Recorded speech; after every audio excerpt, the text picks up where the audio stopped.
Ni kuma muna wucewa ne kawai sai muka zo an ji mu da mutum.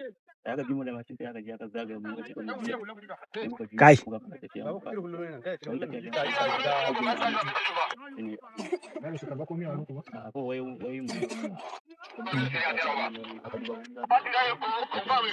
Mutane nawa suka doka motanka? Ele mo fi kí n káàbọ̀ sínú ìròyìn tòní nínú agboolé aláyọ̀ o. Happy new month. A dúpẹ́ lọ́wọ́ Ọlọ́run, ìròyìn gidi, ìròyìn rẹ̀ la fi bẹ̀rẹ̀ o. Nítorí wọ́n ní ibẹ̀ tí ò gbọ́yìn kìn inú ìbàjẹ́ inú wo ò ní ìbàjẹ́ láṣẹ Ọlọ́run Èdùmàrè. Torí ẹ̀ láṣẹ mọ̀ọ́mọ̀ fi ìròyìn gidi bẹ̀rẹ̀. Torí ìròyìn burúkú ti pọ̀ jù. Ó dáàbò lójú ọjọ́ lọ́dọ̀ yín o. A dúpẹ́ o, ẹ̀mí wa la inú oṣù keje já. Inú oṣù kẹjọ iná sì rèé bá ṣe bẹ̀rẹ̀ tá mẹ́sẹ̀ lé báyìí. Pẹ̀lú májẹ̀mú tọ́lọ́run bá wa dá lórí ìkànnì àní sunkún. Àwa alárẹ̀yìn rẹ̀ láṣẹ Ọlọ́run Èdùmàrè. Ẹ jẹ́ àyà iléeṣẹ́ ológun níbi tá a ti gbọ́ tó sọ wípé iléeṣẹ́ ológun pé wọ́n dóòlà ẹ̀mí àwọn 31 31 of them tí àwọn Boko Haram àti àwọn ISWAP tí wọ́n kó lọ ní Bruntai Kamuya Road ní Biu local government area. Wọ́n náà ti kó wọn lọ tán already. Wọ́n dì wọ́n sínú civilian bus ni. Wọ́n ní ṣùgbọ́n with quick response pé kò rí bákan náà mọ̀ tẹ́lẹ̀. Wọ́n lè pe àwọn kẹ́hìn mọ́ tètè dáhùn ṣùgbọ́n lọ́tẹ̀ pápápá ni wọ́n náà sá lọ ni o. Wọ́n gba báìkì méjì wọ́n lé wọn. Wọ́n rí kankan panu wọn ó dùn mí ṣùgbọ́n wọ́n gba báìkì méjì tí wọ́n fi ń sá lọ mú ní àwọn wèrè yìí wọ́n mọ̀nà bẹ́ẹ̀ bá tiẹ̀ wá ń fi mọ́tò léèyàn náà kò sí bó ṣe lè jẹ́ báìkì láàrin igbó yóò sáré ju mọ́tò lọ. Ló wá dífá ròyìn ìdàkejì rẹ̀ rí o wọ́dà opposite lọ̀rọ̀ lé ayé o tibitire ládàlẹ́ ayé ibi lélẹ̀ yìí ó bí sójà 3 náà ló kọ́kọ́ kú lójú ẹsẹ̀ níbi tí IED ti detonate lábẹ́ mọ́tò wọn.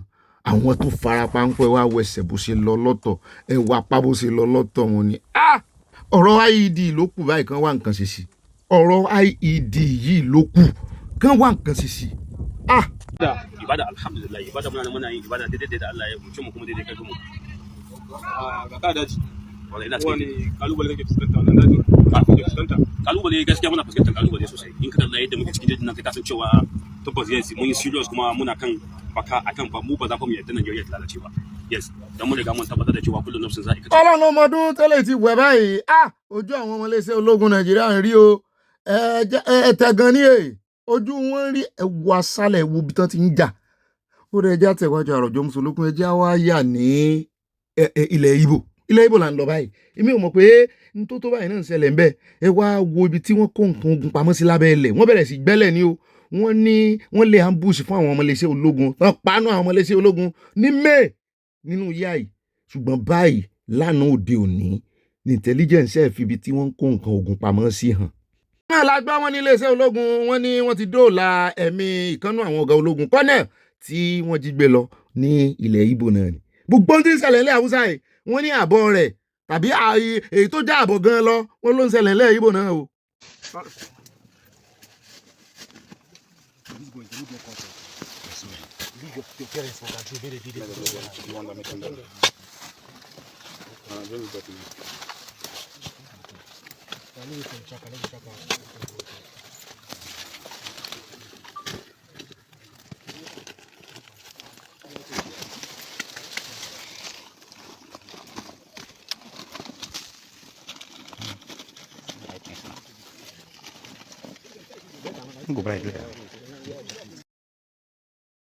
Ibẹ̀ ẹ̀ka bẹ́rí fún bàbá yìí wọ́n lọ́dún 9 rèé tó ti wà bedridden ọmọ iléeṣẹ́ ológun ni nítorí àìsàn nítorí tó dojúkọ lójú ogun ibi tí ìbọn ti bà á wọ́n wá rántí ẹ̀ lórí àkìtì àìsàn rẹ̀ náà ti fún lóye. Mo ló mọ̀ ga o Ọlọ́run ló mọ iye akẹgbẹ́ rẹ̀ tó ti bá lọ ohun tó tún wà láyé náà kò fi gbogbo ara gbádùn ayé. Àdúrà làwa ń gbà fún o kọ́lọ́run jó rárá rẹ̀ lò ó nítorí wọ́n ní ńgbà tó wà ní action wọ́n ní tán bá ní àwọn fún yín ní wákàtí 6 kéèyàn kankan wọ́n dìde lórí bẹ́ẹ̀dì tàbí kán bomi sí wọn lẹ́nu wọ́n ní wọ́n bá ń bẹ̀ kì í ṣe pé bóyá kò lè sọ̀rọ̀ o pé bóyá ó tutù o ṣùgbọ́n wọ́n ní tán bá pàṣẹ tán bá fún wọn ní ọ̀dà àwọn ló mọ̀ tẹ̀lé ọ̀dà.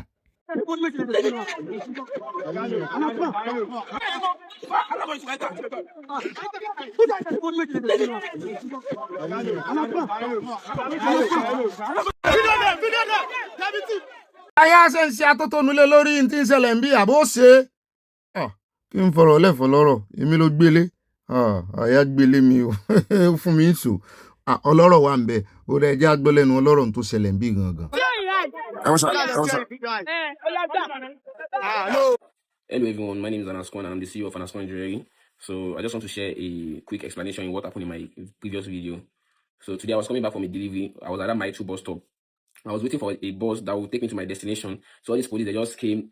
They have actually passed me, so they just reversed back. They said they want to search my bag. I was very confident because I believe there's nothing illegal in my bag. So I showed them my bag. So they saw this scale, this pocket scale that we normally use to scale gold.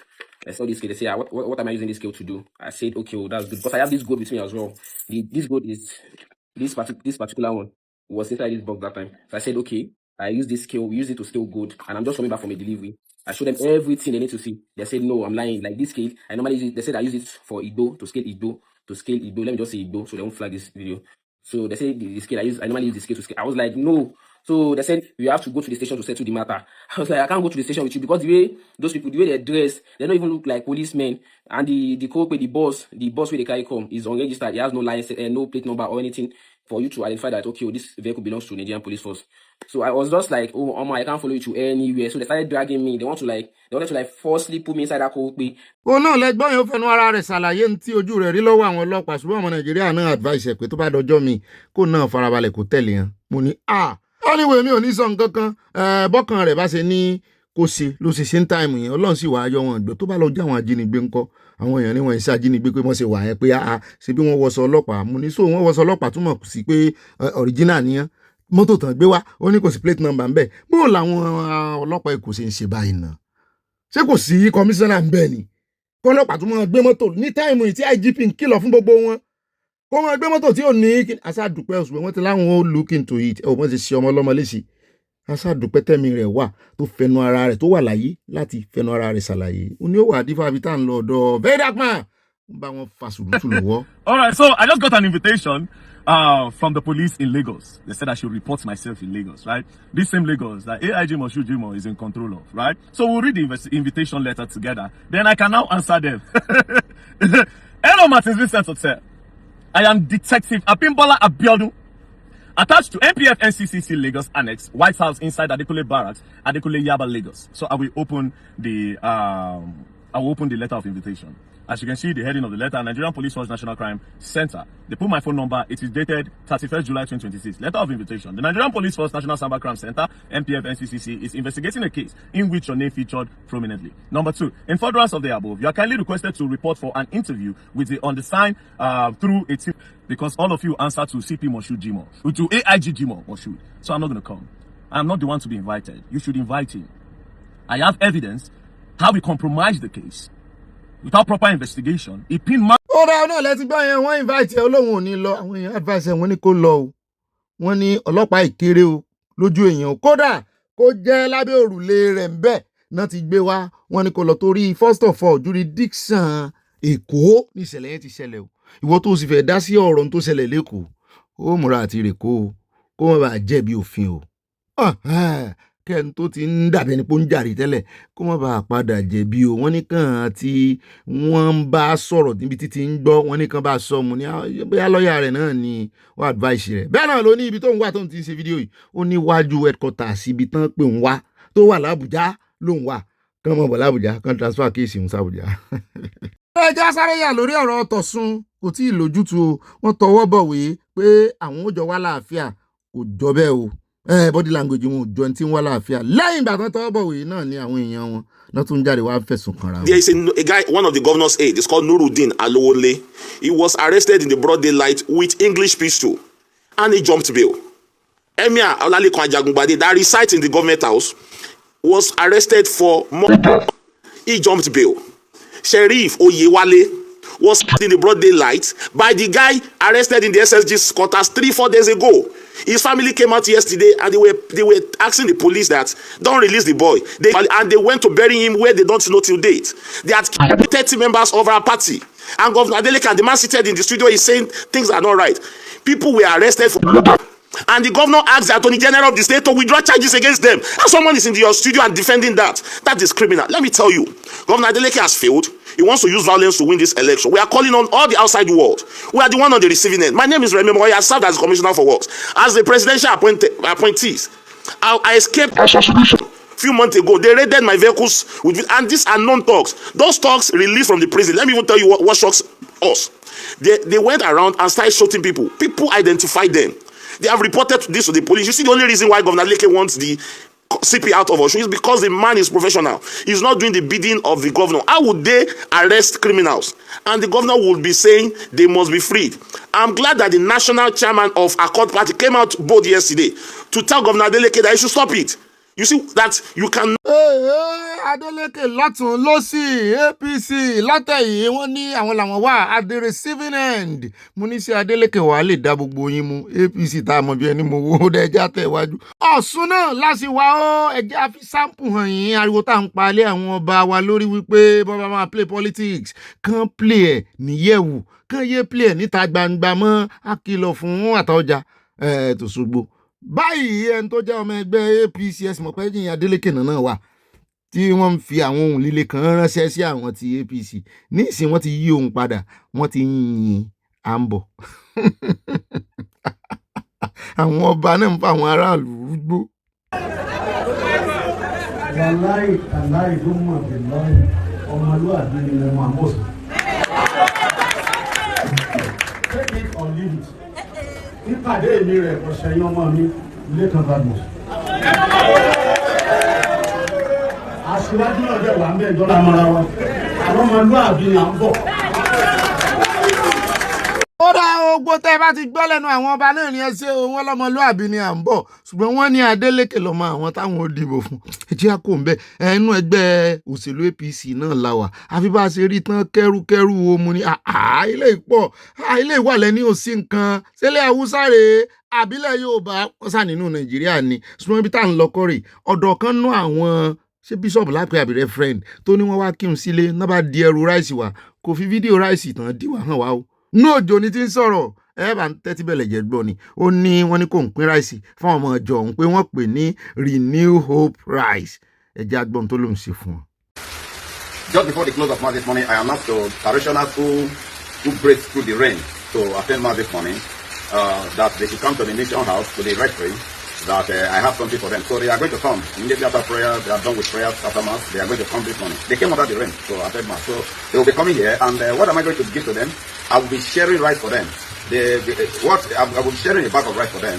2-3 days ago, I returned to the house and I saw that they told me somebody brought a bag of rice. And when I looked at the bag of rice, it's a customized bag of the President of Nigeria, and it is a renewed hope ambassador of Nigeria. So I decided to say, okay, is this for the President or those working for the President? I'm not interested in the bag of rice. That money, you see, it is a product of the irresponsible elite that we have in the country. You can imagine the millions and tons of rice that will be distributed across the country. This one is for this is brought to me, and this is going to be distributed. I have every reason to conclude that this is how it's going to be distributed.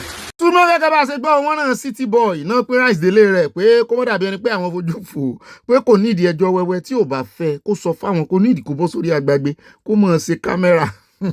Mo ní ẹ filẹ̀ o ẹ jẹ́ kí n ṣe kámẹ́rà òun ló wá dífá fún gbogbo àwọn League of Bishop fúnra wọn tí ìkànnù wọn tá a mọ̀ bí ẹni mowó bàbá Oyènáìkàn sí mo gẹ̀ẹ́tì orúkọ wọn yẹn máa yí ó yí lẹ́nu báyìí à ń gbé wọn bọ̀ lónìí àwọn àti ààrẹ olódòde àtàwọn yòókù wọn àsánjọ gbomi ewúro síra wọn lójú ńgbà tán rèé bá wọn ní Aso Rock lánàá ìjẹta ó ti dìjẹta àṣé ọ̀rọ̀ pọ̀ ń bẹ wọ́n tún kẹ́rẹ́kẹ́rẹ́ ọ̀rọ̀ wọn ní ẹ wá gbọ́n táwọn sọ fún wọn bẹ́ẹ̀ ẹ wá ó ti fi ráìsì hàn wá o ráìsì náà gbé wá rèé o. The product of irresponsible leaders that we have, irresponsible elites, and this is what we have made of our president.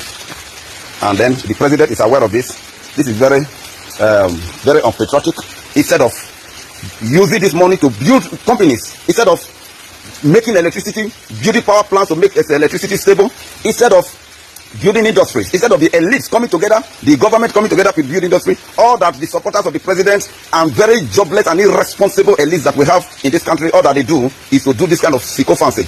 Wọ́n fún láàyè ọ̀rọ̀ ó ti láàrin olódò rẹ̀ sínú tẹ́lẹ̀ ààyè ọ̀rọ̀ ni wá àwọn náà wá kọjá àyè wọn wọ́n lè gbé ráìsì fún ẹ̀yin náà ráìsì àyà náà fi ń leviate property ní alleviation of property àwọn èèyàn ló lébi ń pa wọn ẹbí oúnjẹ náà ń pè fún ọmọ ní wo ọ̀rọ̀ wọn ò yí akánjọ mọ́ dàrú kánjọ dálẹ̀ kánjọ tún sa ẹjẹ́ àkó ń bẹ̀ ẹjẹ́ àwa sáwọn ọmọ ìjọ tó fẹ́ gba ráìsì rè meanwhile bá bá dé náà àkójọpọ̀ ròyìn gbogbo bí iṣu ṣe kú bọ́ọ̀bẹ ṣe là á nígbà tí àwọn bíṣọ̀bù catholic tán lọ sí ọ̀dọ̀ ààrẹ olódòdẹ ogun tán sọ fún wọn ń bẹ̀ táàrí olódòdẹ fi fojú burúkú wò wọ́n wípé kí lẹ wá ń sọ lẹ́nu iṣẹ́ ẹ̀rí nǹkan kan tó dáa nínú ìṣèjọba àwọn ni àmú wá lónìí o ẹ̀yìn ààrẹ olódòdẹ lèmi gbèsè kí n tètè yà sọ́lẹ̀ fún yín o torí àtọ́ba àti àwọn èèyàn ọlọ́run tó bá máa dá sí ọ̀rọ̀ pàápàá jùlọ tó ní í ṣe pẹ̀lú ìṣèjọba àti politics ó ní bó ṣe ń dá sí.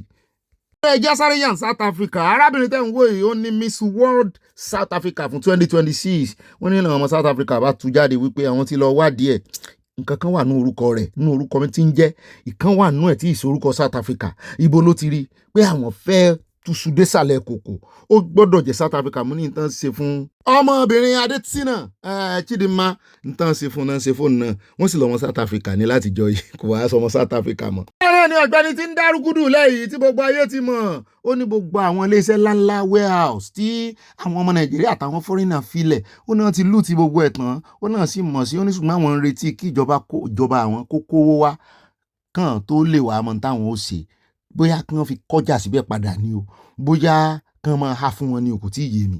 We are realistic. Right now, Wanongom, we don't have the funding yet.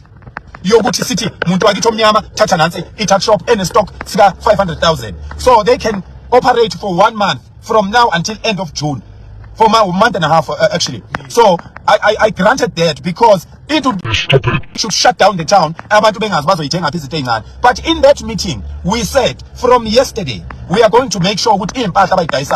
ṣùgbọ́n ibi tá a ti ń sọ yẹn lọ́wọ́ náà ni a ti rí lára àwọn fọ́nrínà tán lédànù ọmọ Uganda ni wọ́n padà sí ilé ìpápá mo ní sọ́tì ẹ̀ ń róòlù wọn sínú iléeṣẹ́ ológun ni wọ́n náà rehabilitate wọn wọ́n ní wọ́n fẹ́ change ideology wọn wọ́n ní nítorí wípé ọ̀pọ̀lọpọ̀ wọn tẹ́ ẹ rí wọ́n ní opposition ni wọ́n mo ní wọ́n tún ti òṣèlú bọ̀ mo rò pé ti Nàìjíríà worst ni àṣẹ Uganda náà wọ́n ya wèrè ẹ wá kó igi lé wọn lọ́wọ́ ẹni ẹ fẹ́ kán rí rere tó wà nù kìíní kánú àwọn mínísítà wọn tiẹ̀ sọ̀rọ̀ tẹ́ bá rí bí ṣe ń fi wọ́n pa wípé ọ̀dẹ̀ ni wọ́n náà wá greener pasture lọ mo ní tó bá jẹ́ ojú tí àwọn olórí fi ń wo gbogbo wa rè pé àwọn tó jápa ẹ̀ ọ̀dẹ̀ ni wọ́n náà wá greener pasture ibi tí ó ti dáa pé wọ́n mọ̀ wípé tẹ́ bá gbọ́ ó ní ebi pa wọ́n pé ìyàtọ̀ jẹ ní South Africa yẹn gan ló yẹ kán jẹ mo ní á jẹ́ pé South Africa ò jẹ̀bi yín wọ́n jẹ̀bi ọ̀pọ̀lọpọ̀ yín tẹ́ bá ti lè gbé ìgbésẹ̀ tẹ́ ń wo àwọn ọmọ yín bí ẹrú pé àwọn gangan náà lọ fìyà jẹra wọn.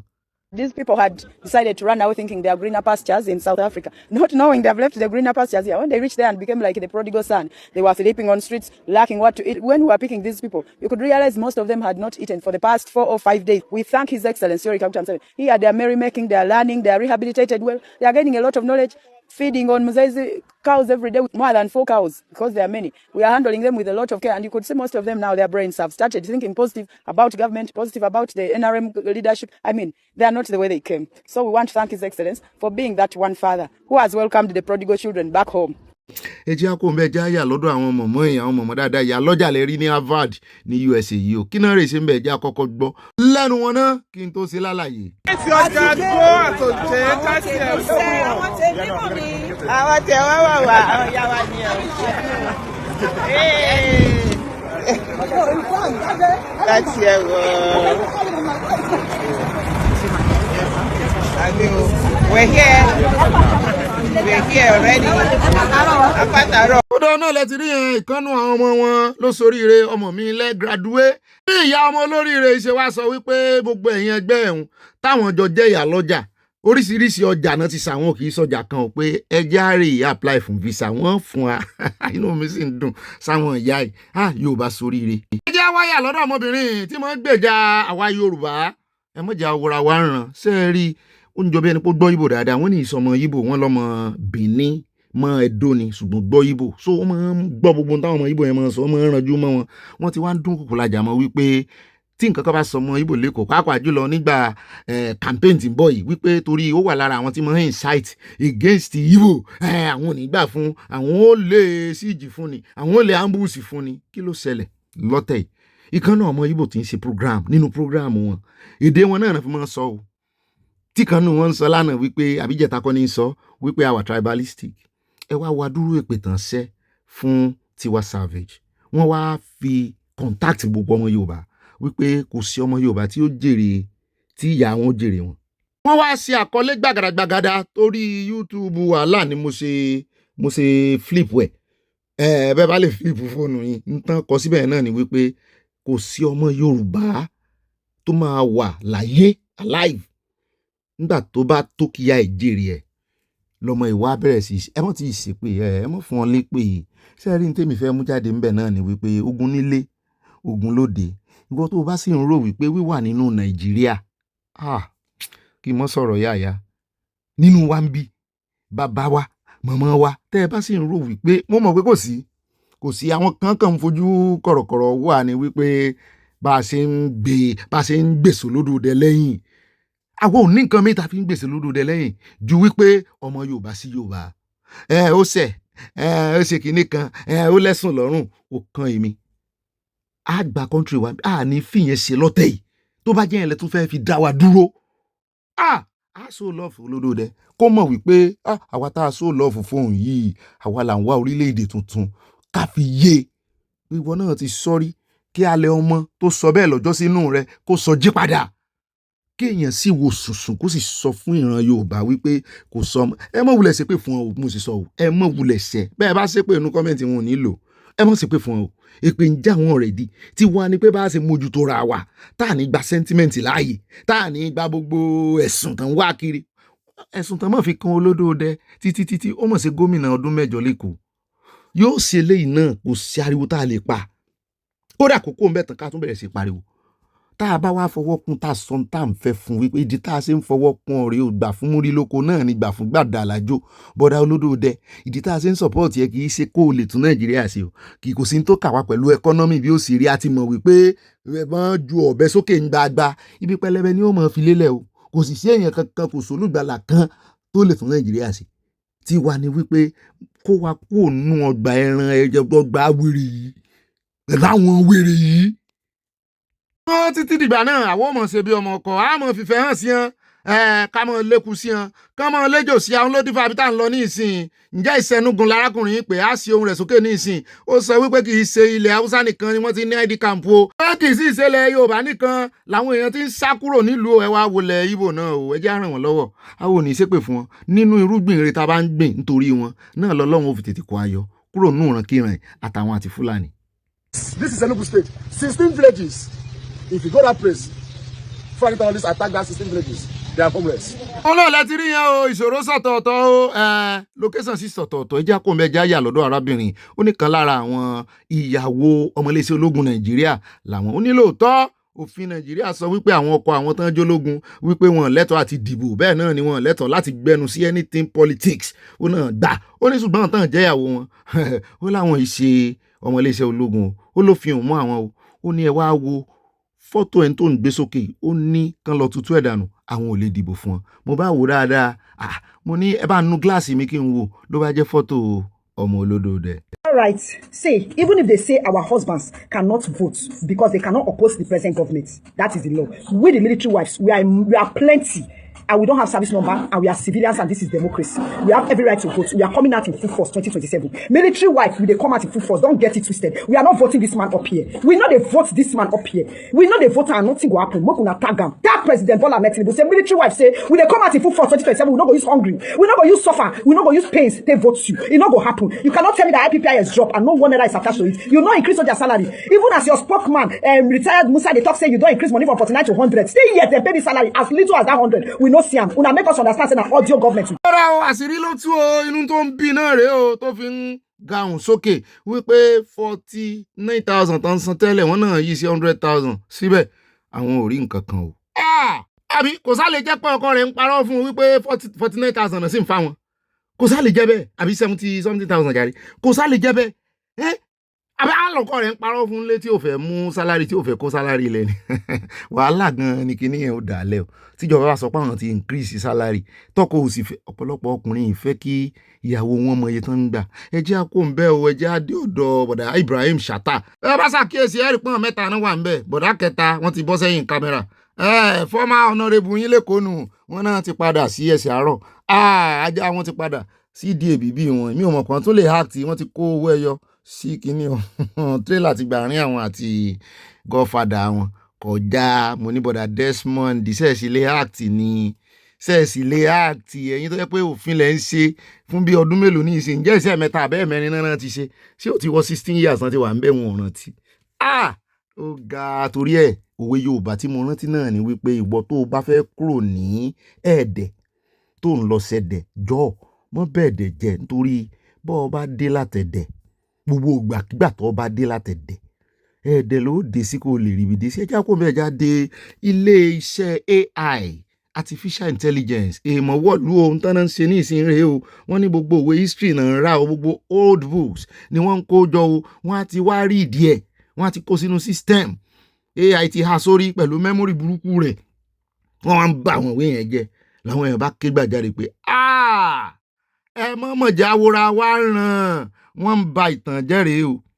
àwọn kan ní orí bẹ́ẹ̀ wọ́n ní ayé ti da ayé ọ̀làjú wípé kò sẹ́ni tí ń kàwé mọ́ nígbà tí ìṣe wípé wọ́n fẹ́ destroy mu ni ṣé ẹ mọ fásán tán máa fún wa nígbà tán bá ba gbogbo ṣọ́ọ̀ṣì jẹ́ abẹ́ ẹ̀ mọ̀ pé orísun ni nǹkan nígbà tán bá ti ba orísun ìwé jẹ́ wọ́n lè manipulate ẹ jẹ́ àkóńbẹ́ ẹja padà Nàìjíríà eléyìí kì í ṣe AI o ilé ìrìlì gan kò sí nǹkan ní nǹkan kan ṣe pẹ̀lú AI àwọn tán padà lẹ́yìn jẹ́ ṣe 81 nù wọn 81 làwọn òkú tó wà nílẹ̀ yìí ní Kaduna ló ti ṣẹlẹ̀ wọ́n ní àwọn jihadist extremist wọ́n náà ni wọ́n rèé ambush wọn ní Southern Kaduna ìròyìn tá a rọra gbé lọ́jọ́ sí wọ́n ní gbogbo òkú tán pa síbẹ̀ báyìí gbogbo èèyàn tán pa tán fẹ̀mí wọn ṣòfò wọ́n ní 81 gbogbo wọn. àyà wa ń bi mí wípé ṣé olódòdè náà ló fa eléyìí ṣé owó ni olódòdè ò fún àwọn gómìnà ni àbí kí ni kólódòdè tún ṣe àbí haúsá yìí náà ni ilẹ̀ haúsá ni o níbi tí sàríà wà o ní o sólódòdè náà tún ní ká tún mú fẹ́lẹ́ ẹ bá ń dáhùn sínú comment section. tó bá ní kọ́ pé bó ṣe ń rí wá bó ṣe ń rí leléyìí o ṣẹ́rí ẹ̀yin kan wà nínú àwọn muslim tó wà ní Ìlọrin tó yẹ pé ẹ kì í fi bẹ̀rù Ọlọ́run kún wa wọ̀nyí ẹ bẹ̀rù Ọlọ́run rárá bó ti wò ó kéré mọ́ ẹ̀mí èèyàn ò dẹ̀ jọ yín lójú ẹ̀mí èèyàn kò jọ yín lójú ẹ̀yin kan sọ pé ẹ fẹ́ kí Sunday Igboho kó wá sí Kwara State ẹ̀ ń sọ pé Sunday Igboho wá sí Kwara kò gbàṣẹ lọ́wọ́ ẹnìkan ẹjọ́ nítorí Ọlọ́run ṣé àwọn bandits tó ń pa everybody ní Kwara South yìí ṣé wọ́n gbàṣẹ lọ́wọ́ èèyàn kankan tó wọlé kan tó máa pa everybody wá àtúnwá rẹ́ni tó máa ràn wá lọ́wọ́ ẹ̀yin máa sọ pé rárá kó má wá US imam àbí olórí burúkú kan tó sọ rẹ̀ ó ń sọ pé ó ń lọ ń gbẹnu Kwara sọ̀rọ̀ ó ń sọ pé káwọn kan ò wípé àwọn opposite kí Sunday Igboho kó dúró ní Kwara State kó má dúró kó má lọ so àwa ni kán máa pa bí ẹran ìgbà tó yẹ pé wọn dọdọ yín tó bá yẹ kán ti mú nǹkan nínú ìran yín wọn ti pa wọn dànù ni ẹ máa mọ bó ṣe rí amúnibú ni ẹ̀yin míì nínú ẹ̀yin Ìlọrin yìí amúnibú ni yín àwọn míì dá nínú Ìlọrin bọ ẹ̀yin míì wà tó yẹ pé ẹranko lásán ni yín ẹranko ní ẹ̀dẹ̀ bẹ̀rù Ọlọ́run fún wa ọwọ́ yín tó máa ń sọ pé nínú gbogbo Kwara State gan ìgbómìnà ó máa mú 80% nínú Kwara State yìí ẹ̀yin máa ń sọ pé ẹnìkan wá lọ ń gbẹnu Kwara sọ̀rọ̀ ó ń gbẹnu lu ara ẹ̀ sọ̀rọ̀ ní má gbẹnu Kwara sọ̀rọ̀ ṣe ti tiẹ̀ kó ní káàkùn ṣe tiẹ̀ lọ́tọ̀ọ̀tọ̀ àwa tí nǹkan ń ṣe la mọ̀ pé nǹkan ń ṣe wá ẹ mọ iye ìlú tó ti tú ní Kwara South ìlú bíi 15 àbí 20 tí mi bá ṣe mistake olóò ti tú ní Kwara State yẹ ẹ̀dẹ̀ bẹ̀rù Ọlọ́run kú wa wọ yìí o gbogbo nǹkan tẹ́ bá ṣe kéèyàn bẹ̀rù Ọlọ́run ni kéèyàn bẹ̀rù kó dẹ̀ rántí ọjọ́ gbèdé àlìkè àmọ́ oníkálukú ó máa jíṣẹ́ gbogbo nǹkan tó ṣe pátápátá àmọ́ ẹ bẹ̀rù Ọlọ́run ẹ má fi ẹ̀mí tiwa ẹ má fi ẹ̀mí wa kàtàkàìsì àwa lẹ́ni tó máa help wa ni àmọ́ kẹ́nìkan máa sọ pé kí Sunday Igboho mọ̀ wá ṣé tí ò bá ṣe bàbá ńlá bàbá yín ni kó wá dúró kó wá help wa ẹ̀yin tẹ́ ti wà tẹ́lẹ̀ tẹ́ help wa ta ni kó wá help wa ẹ bẹ̀rù Ọlọ́run o ẹ bẹ̀rù Ọlọ́run. wọ́n ní bírí clear ni ọ́ wọ́n ní iṣẹ́ kan yọ ó dé bẹ́ẹ̀ lọ́ba di pé foundation ṣọ́ọ̀ṣì lẹ́fẹ̀ẹ́ ṣe ọmọ ìyá mi ọ padà sílé ni o ó ṣe kí ni jama ọ padà sílé ni o agbáko ọmọ sí ọ kí wọn náà mọ ṣe agbáko agbáko lánìí tọ́lọ́ wọn máa bínú sáwọn tí wọ́n gbé foundation yẹn yọ máa bínú sáwọn tí wọ́n ń to blọọkù yẹn torí tí wọ́n fẹ́ ṣe ń bẹ̀ yẹn nítorí bí Ọlọ́run ni nǹkan tí wọ́n fẹ́ ṣe ń bẹ̀ yẹn ló bọ́ lọ́n bínú wáyé tí wọ́n wá ní bínú sáwọn tí wọ́n ń ṣe wọ́n ní wọ́n fẹ́ kọ́lé egungun ó ní ìwọ lọ fẹ́ bá wọn péyìntì ẹ̀ lọ fẹ́ bá wọn kùn ún wọ́n fẹ́ gbé ọ̀dà lé wọ́n ti sẹ́gbà o wọ́n ní wọ́n lọ fẹ́ gba aṣọ sùtánà aṣọ ṣọ́ọ̀ṣì wọ́n alájà àwọn télọ̀ wọ́n lọ fẹ́ bá wọn ránṣọ tó fẹ́ fi ṣe rìfáìfà wọ́n ti sẹ́gbà o ọ gbọ́dọ̀ ràn wọ́n lọ́wọ́ lérí ẹ̀sìn wọn àmọ́ ó dé àdúgbò kan ó kó oníṣẹ́ rẹ̀ kalẹ̀ wọ́n fẹ́ ṣe foundation ní pásítọ̀ bá yọjú àwa ní pé kí ló ṣẹlẹ̀ ń bí wọ́n ní bàbá pásítọ̀ lọ fẹ́ kọ́lé kọ́ bá sọ̀rọ̀ ẹlẹ̀ kọ́ máa gbẹ́lẹ̀ kọ́ máa kó búlọ̀kù kọ́ máa ṣiṣẹ́ lọ́nìí alẹ́ bá pásítọ̀ alẹ́ bá kọ́lé alẹ́ bá kìrìsìtẹ́nì kọ́lé àbá alẹ́ kọ́lé fún kìrìsìtẹ́nìtì. ṣé ń gbọ́ ẹ̀sìn yẹn ni wọ́n ṣàyè tẹ́já kó ń bẹ̀ jàre ẹja tún wá padà dòǹdó lórí omi náà ni o ọjọ́ kìíní àná odidi igi ló ń múùfù òun àti ìràwé rẹ̀ náà ń lọ lórí omi náà ń cruise ẹ tún wá wò náà báyìí o ẹjọ́ ẹ̀yin àgbààgbà ẹ̀yin amòye ẹ wá fi yé wa kí ló tún ṣẹlẹ̀ ń bí ẹ̀hán kan ní gáàsì kan ló blow láti ìsàlẹ̀ ó sì lana àbẹ́yàn kan lórí ìsàìsàn sí tó fi wá ń tẹ̀lé lọ́ba káàtì a gbọ́ wípé ká ní àwọn ibi tí wọ́n ti ń wa epo rọ̀bì ṣé èèyàn kan ló wá rí ìsàsànà sí àti wípé ó ṣe wá move ó yẹ kó wà lójú kan kó máa fẹ̀ sí ni kì í ṣe pé yọ́ máa move ó dáa ìmíì tún ti move o koríko míì ní o igbó ńlá míì ó kì í ṣe tọjọ́ yẹn o ìgbọ́kọ̀dáná lélẹ̀ náà tún ti ṣẹlẹ̀ mo ló mọ̀ gàba ẹ̀ ṣé ìsàwọn alálẹ̀ ni náà múùfù lọ yìí ṣé ìṣesàngó ló lọ lẹ́ẹ̀kan o tí náà fi ń ṣe lórí omi Ọlọ́run ṣàánú wa bí a bá ṣàyé dé ayé àmọ́ pa mọ̀ pé àwọn kìíní náà mọ̀ pé wọ́n ní ẹ̀mí tiwọn wọ́n ń sá fún àwọn èèyàn àti kojú bọ gbogbo ibi tán ń gbé àti àárẹ̀ disturb wọn níbi tán wà mọ̀ pé ọ̀dà ìmọ̀jẹ̀ ọmọ ní superstition.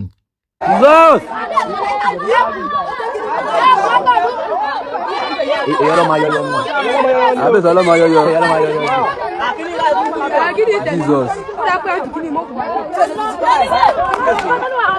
Jáfẹ́lẹ́ èdè ládé inú àkójọpọ̀ ìròyìn lónìí à ń gbé bàbá Ọbásanjọ́ bó o bẹ́ẹ̀ bá rọ̀rọ̀ tán sọ tán takò ọ̀rọ̀ ránṣẹ́ sí Ọ̀gbẹ́ni Atiku vice wọn ń jọ bí ẹni pé the last assignment tí bàbá fẹ́ sí lórí ọ̀rọ̀ Atiku rẹ̀ last chance Atiku náà rè bàbá dé inú àkójọpọ̀ ìròyìn gbogbo ohun táwọn èèyàn ń sọ bọ́n ṣe sọ wípé Atiku gangan ló kówó lẹ̀ nígbà tí ààrẹ Ọbásanjọ́ jáde lẹ́wọ̀n kó tó di pé wọ́n freshen wọn up nítorí wọ́n ní wọ́n ṣe é wò wọ́n ṣe é rí nígbà tán jáde pé Atiku ló sì sponsor gbogbo bí wọ́n ṣe rówó campaign ó kó àwọn tiẹ̀ mọ́ra wọ́n dáwó wọ́n dájọ́ alájọ Ṣómólú fún bàbá Ọbásanjọ́ pé ńgbà tí Abacha fẹ́ pa bàbá náà òun ló kọ́kọ́ ta bàbá lólobó so náà wá ń wò pé bóyá pay time period ló yẹ kí bàbá fi ṣe bóun bá sì ti ṣe bàbá rí kó yẹ kí bàbá wo ẹsẹ̀ òun kan fojú fò ó lára àwọn tí wọ́n dáwó òun náà sọ̀rọ̀ à ń gbé wọn bọ̀ lónìí níbi tó ti sọ wípé bí bàbá ńlá bàbá rẹ bá ti ṣe Ọbásanjọ́ kò sí bó ṣe nífẹ̀ẹ́ rẹ̀ tó ọjọ́ kan ń bọ̀ tí ó bẹ̀ṣẹ̀ bàbá ńlá bàbá rẹ̀ yẹn wò lórí rẹ̀ mo lọ́rọ̀ yín sí i ó fẹ́ wọn make point o ẹ já sọ gbẹ̀dẹ̀ náà àkójọpọ̀ ròyìn bóyá ara àwọn ọmọ Yorùbá tán máa gbèjà bàbá Ọbásanjọ́.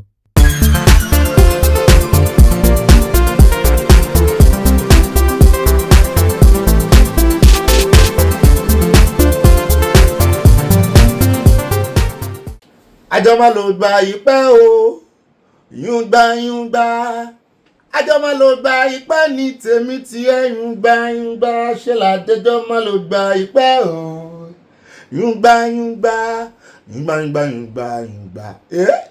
ó ń láyé wà ó dùn adùn bí oyin ká má máa yankú ká lówó pẹ̀ lọ́mọ àìfẹ́ràn olójú kan bọ́ fáláyé ń bí ìfà àìfẹ́ ṣuṣuṣuṣu boríṣà ewé ayò akérèkòrò fẹ́ pèdè ṣàjọmọ́ ṣàmọ̀dún ṣàmọ̀dún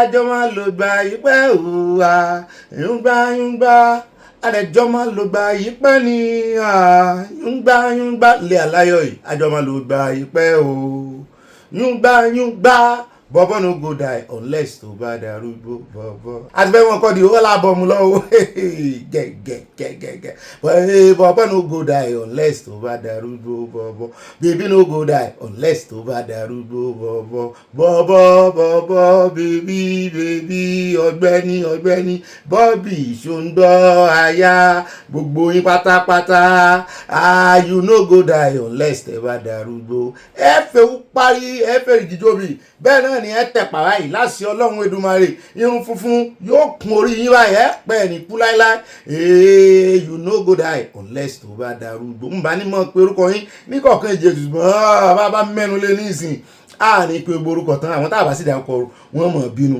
a bá sì ní ká dá gbogbo orúkọ tán náà àpẹ ó dá owó jẹ́ ń pọ̀pọ̀ we no go die unless tàbá darúgbó bọ̀bọ̀. Adúpẹ́ lọ́wọ́ Ọlọ́run o ibà bọ̀bọ̀ no go die náà rèé o ibà kó máa dùn yùngbàyùngbà. Adúpẹ́ lọ́wọ́ Ọlọ́run fún oṣù tuntun nínú oṣù August, oṣù àlejò ni kọ́lọ́run wá jọ̀ kó mọ̀ jẹ́ kí ikú bá wa lálejò, káàrùn mọ́ bá wa lálejò, káìní mọ́ bá wa lálejò, ikú òjijì kò mọ́ bá wa lálejò, bandit kò mọ́ bá wa lálejò. Ṣùgbọ́n ohun rere August visitor kọ́lọ́njọ ayọ̀ ìdùnnú oríire ìgbéga ìlọsíwájú àìkúbálẹ̀ ọ̀rọ̀ àlàáfíà tó péye owó ọláọlá obìnrin gidi kọ́lọ́n jẹ́ kó bá wa lálejò ọkùnrin gidi náà fún àwọn tí bá ń wá ọkọ fún àwọn àyọ̀gẹ́ obìnrin gidi. Bàbá mi kan ló ní àwọn ìgbàdúrà fún obìnrin gidi ó dẹ̀ jẹ́ kọ́kọ́ sífìlà ẹjẹ́ àkẹ́ Ọlọ́run ẹjẹ́ àgẹ́ Ọlọ́run ká dúpẹ́ lọ́wọ́ Ọlọ́run Elédùmarè ọba tẹ́rẹ̀ rẹ̀ kárí ayé Ọlọ́run tó tún mẹ́mi wa rí òpin July oṣù keje ó tún mú wa wọ August. Ìdánilójú àti ìgbàgbọ́ ni wípé àwa láparí ọdún yìí láṣẹ Èdùmàrè àwa ní parí ẹ̀ nínú àìsàn ní parí ẹ̀ nínú àìní.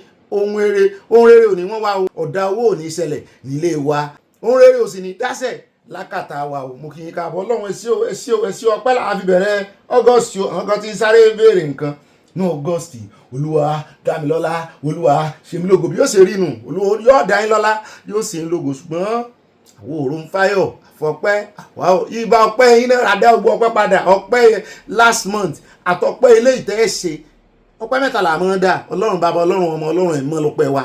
Á dá ọpẹ́ last month ọpẹ́ past tá a ti lò kọjá, á dá ọpẹ́ ilé ìta ń lò lọ́wọ́ August, á wá dá ọpẹ́ September lẹ̀. So bàbá fi wọnú September kò ní ìdípà ń béèrè nǹkan kan lọ́wọ́ Ọlọ́run, á tún máa dá ọpẹ́ lẹ̀ ní ètò October láwọn dá nínú September bí ó ṣe rí inú wá ọgbọ́n táwa ń lò nù àwa tá a ti yọlẹ̀ sọ́lọ́ ńlọrùn. Mo kí gbogbo ẹ̀yin mọ̀mọ́ mi ẹ̀yin bàbá mi nínú oṣù tuntun tá a tún wọ̀ yìí, gbogbo nǹkan rere ní ó tuntun nínú ayé wa o. Nǹkan bí ó wà ní tuntun torí ẹlòmíì náà àìsàn tí ò ṣe rí yóò ṣe bẹ̀rẹ̀ sí í ṣe nínú oṣù yìí ni, ikú tí ò parí tí ò pa àwọn èèyàn rẹ̀ rí yóò ṣe nǹkan tuntun burúkú nù. Àwọn ńlá ni o lórí ìkànnì nǹkan tuntun gidi rere torí ẹ̀ wọ́n bá ní Nigeria happen to them. Nigeria will happen to everybody, ọmọ Nigeria ni a ṣùgbọ́n lóò ní jẹ́ happen sí wa negatively, positively yóò happen sí àwọn kan ń gbádùn wọn ń jẹ gbádùn nù Nigeria tó happen sí yẹn positively.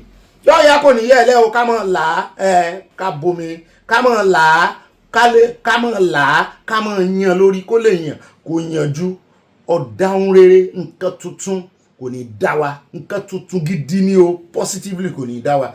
Ó dá o àdúrà ti gbà dúpẹ́ lọ́wọ́ Ọlọ́run o. Ọpẹ́ ìyìn ògo ọpẹ́ wa tún pọ̀ sínú oṣù láṣẹ Ọlọ́run Èdùmàrè. Ìbá ròyìn náà ní ìbá gbọ́n lébẹ̀ bá yànnà náà ìbá láìkì fìlà mi mo sì fẹ́ wo oyè wo ni mo lè fún fìlà iná.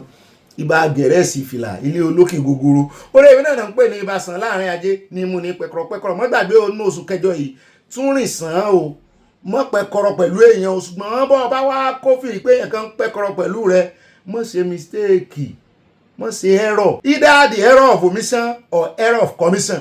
Èyí tó mọ̀mọ́dà èyí tó mọ̀mọ́dà inú àkáǹtì náà ti kọ́ wa jọ́ mọ́ ṣe mistake rìn sàn pẹ̀lú ẹni tí ó bá ti rìn sàn pẹ̀lú rẹ̀ gbà lé sí mọ́nà tán mọ́nà sàn tàdúgbò mọ́nà sàn bá wà gbalé bẹ́ẹ̀ mo mọ̀ pé mọ́nà tán wà ńbàdàn tàbí kò rí gbalé sí agbójú kó ọmọ bá gbalé sí mọ́níyà. Èmi náà ń pè ní ìbà adágbó ọpẹ́ padà sọ́dọ̀ Ọlọ́run adágbó òyìn padà fọpẹ́ fayọ̀ pọ́ọ̀tì ẹ̀ fi gbogbo ìdùnnú pọ́ọ̀tì ẹ̀. Èmi náà ni mò ń jẹ́ ìbà confam ẹ̀kọ́ tó sẹ́ndì ẹ̀ o wọ́n bọ̀ sẹ́ndì ìròyìn fò gànà kódà kan sẹ́ndì ìròyìn ọ̀tá rẹ̀ dọ́dọ̀ rẹ̀ tí ò bá rí bẹ́ẹ̀ wọ́n bọ̀ sẹ́ndì ẹ̀ o mọ́ torí pé jọ́ta rẹ̀ kọ̀ wá ní bó sì ṣe rí náà èmi náà wọ́n bọ̀ rúná sí mọ́ rúná sí o kò kàn o Ọlọ́run lẹ̀ kò dì pẹ̀lú ọ̀tá rẹ̀ mọ́ verify ẹ̀ bó bá ṣe mistake padà sójú àgbàgbé ibi tó ti ṣe mistake náà ni bó bá ṣe ìdákọ́ńkọ́ ló ti ṣe mistake padà sí ìdákọ́ńkọ́ bó bá jẹ́ ojú àgbàgbé ni lójú gbangba táyà padà bẹ́ẹ̀ kò rí ṣàtúnṣe mọ́ láìláì mọ́ dámọ̀ràn mọ́ sọ pé ó ti lọ òkú lọ́ọ̀bì kankan o ní mọ́ ṣe bí ẹni tó ti lọ ni o ọjọ́ tí ó bá padà wá yóò dirú dìgbà ni o ìpadàbọ̀ Abidjan rẹ̀ sì dáa ibo mo kíra mi dé ó dé ìbá kéde fún Yorùbá nation fún Oòduà nation ká fàtà mú ní ká fi ṣe ìgbìyànjú fúnra wa ká fi nà ń bẹ̀ náà ká tó bẹ̀rẹ̀ ìròyìn nínú oṣù tuntun gẹ́gẹ́ bí mo ṣe tẹnu mọ́ àárọ̀ pẹ́ dánú oṣù bí ó sì rí nu alákọ̀ọ́kọ́ náà kò rí ìròyìn wa báyìí mọ́ bá pín kẹ́ fi ṣe ẹ̀bùn oṣù tuntun fún àwọn olólùfẹ́ yín.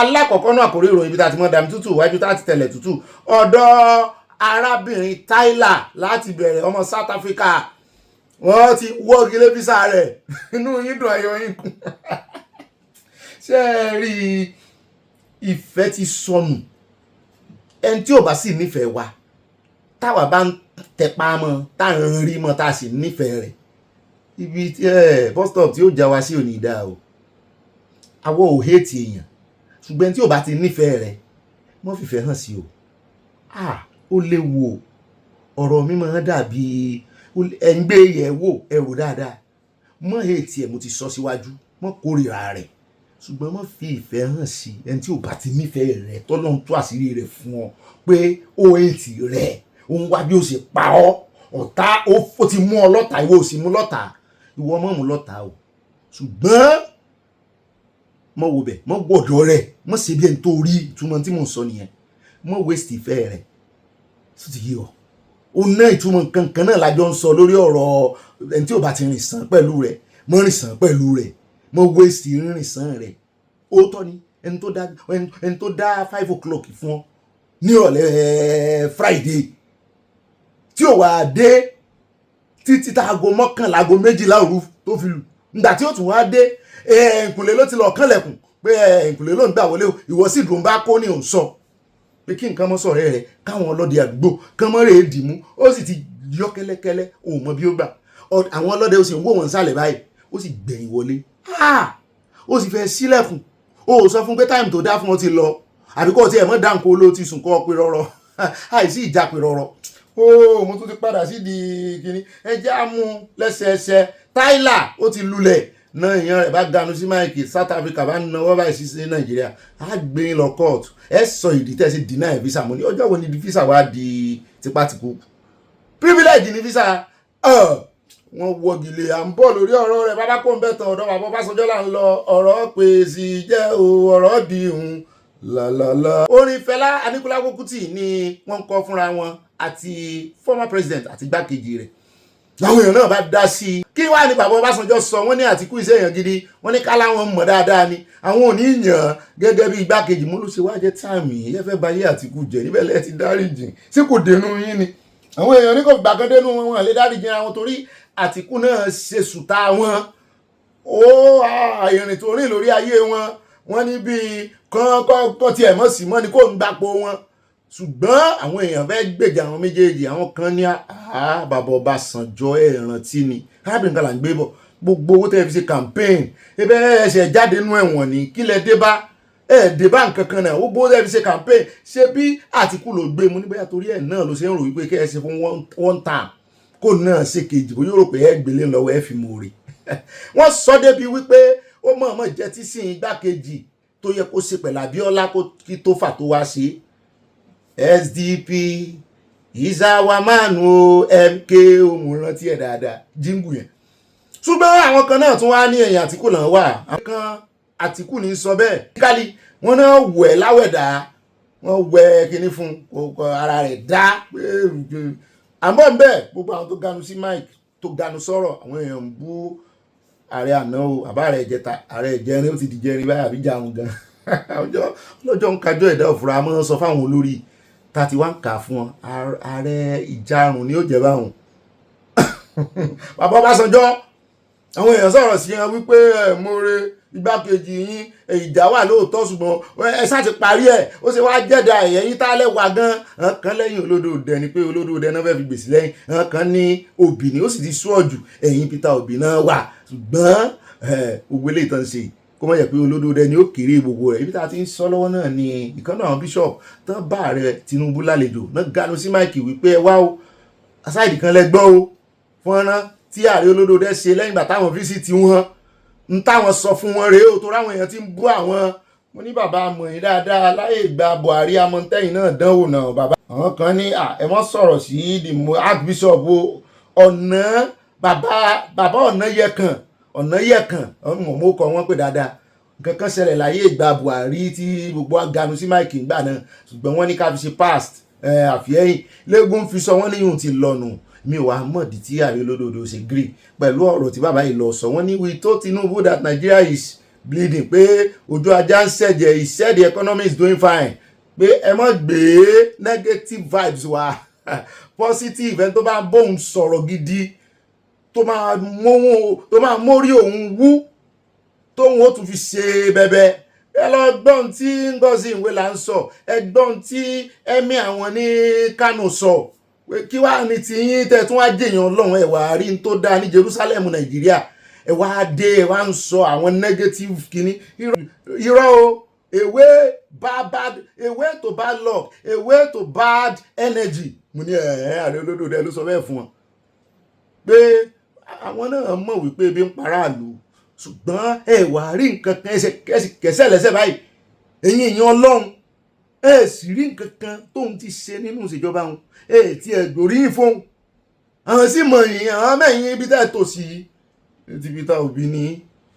ẹ wo àwọn náà ti wá tún kẹ̀kẹ́ ọ̀rọ̀ tẹ́ bá gbọ́ ọ̀rọ̀ tí bàbá ìtì ẹ̀ ń sọ ẹ ti mọ̀ pé opposition náà fi sí wọ́n sọ̀rọ̀ débi election náà mo ní sẹ́nu ẹ̀mí lẹ ti rí yẹn náà àwọn èèyàn wọ́n ti kó di ìgbàgbọ́ bẹ́ẹ̀ bá jẹ́ bàbá àgbàgbọ́ tó jẹ́ èèyàn Ọlọ́run bí ọba ló ṣe máa ṣe ò ní fi sí apá kan ò ní fárí apá kan dápá kan sí pàápàá jùlọ tó bá ti ń jọmọ́ òṣèlú ọmọ rẹ̀ àwọn méjì gbogbo tó bá bọ́ wọ́n gbàdúrà dé ṣọ́ọ̀ṣì rẹ ni wọ́n á forí kàdúrà ni ò ní ṣe sí kan jù kan lọ ṣùgbọ́n àwọn èèyàn Ọlọ́run ta ní láàkó yìí èèyàn Ọlọ́run ìgbàlódé ni èèyàn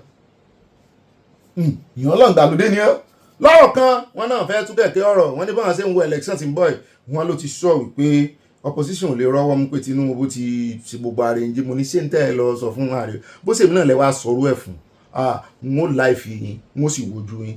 à ń bọ̀ náà àkójọpọ̀ ròyìn bàbá ti wá kó ń bẹ̀ tán á wà yà ní ọ̀dọ̀ Minister of Finance bọ̀dá Ọládélé bọ̀dá Oyèdélé wọ́n ganu sí máìkì wọ́n ní gbogbo àwa tá à ń béèrè lọ́wọ́ àwọn lágbàtàn ti yọ sọ́bsidì ọdún 4 ní lọ yìí pé a sì ń gbọ́ tàrí Olódòdó ń sọ wípé wọ́n ti ń fún àwọn gómìnà tí ń gba double ẹlòmíín gba triple ẹlòmíín gba 4 triple ẹlòmíín gba point triple ṣé máa ń pè náà nù formulate ẹni o wọn ò mọ ní nígbà tí mo mọ̀ náà nù ẹ jẹ́ ń sọ Yorùbá tí mo mọ̀ jẹ́jẹ́ ẹlòmíín gba ojú owó lẹ́ẹ̀márùn ẹlòmíín gba ojú owó tí ń tán gbà allocation wọ́n ń gba ojú owó lẹ́ẹ̀márùn kì í ṣe ìdá márùn o àwọn kan máa ṣe mistake yẹn lẹ́ẹ̀márùn times 5 ẹ̀ kì í ṣàròpọ̀ o multiplication ni o ẹni wọn tán pé multiplication Yorùbá àwọn ògbọ́ Yorùbá débẹ̀ àwọn tí wọ́n ṣe àwọn tí sàwà kan tó sì ń fi Yorùbá kọ́ chemistry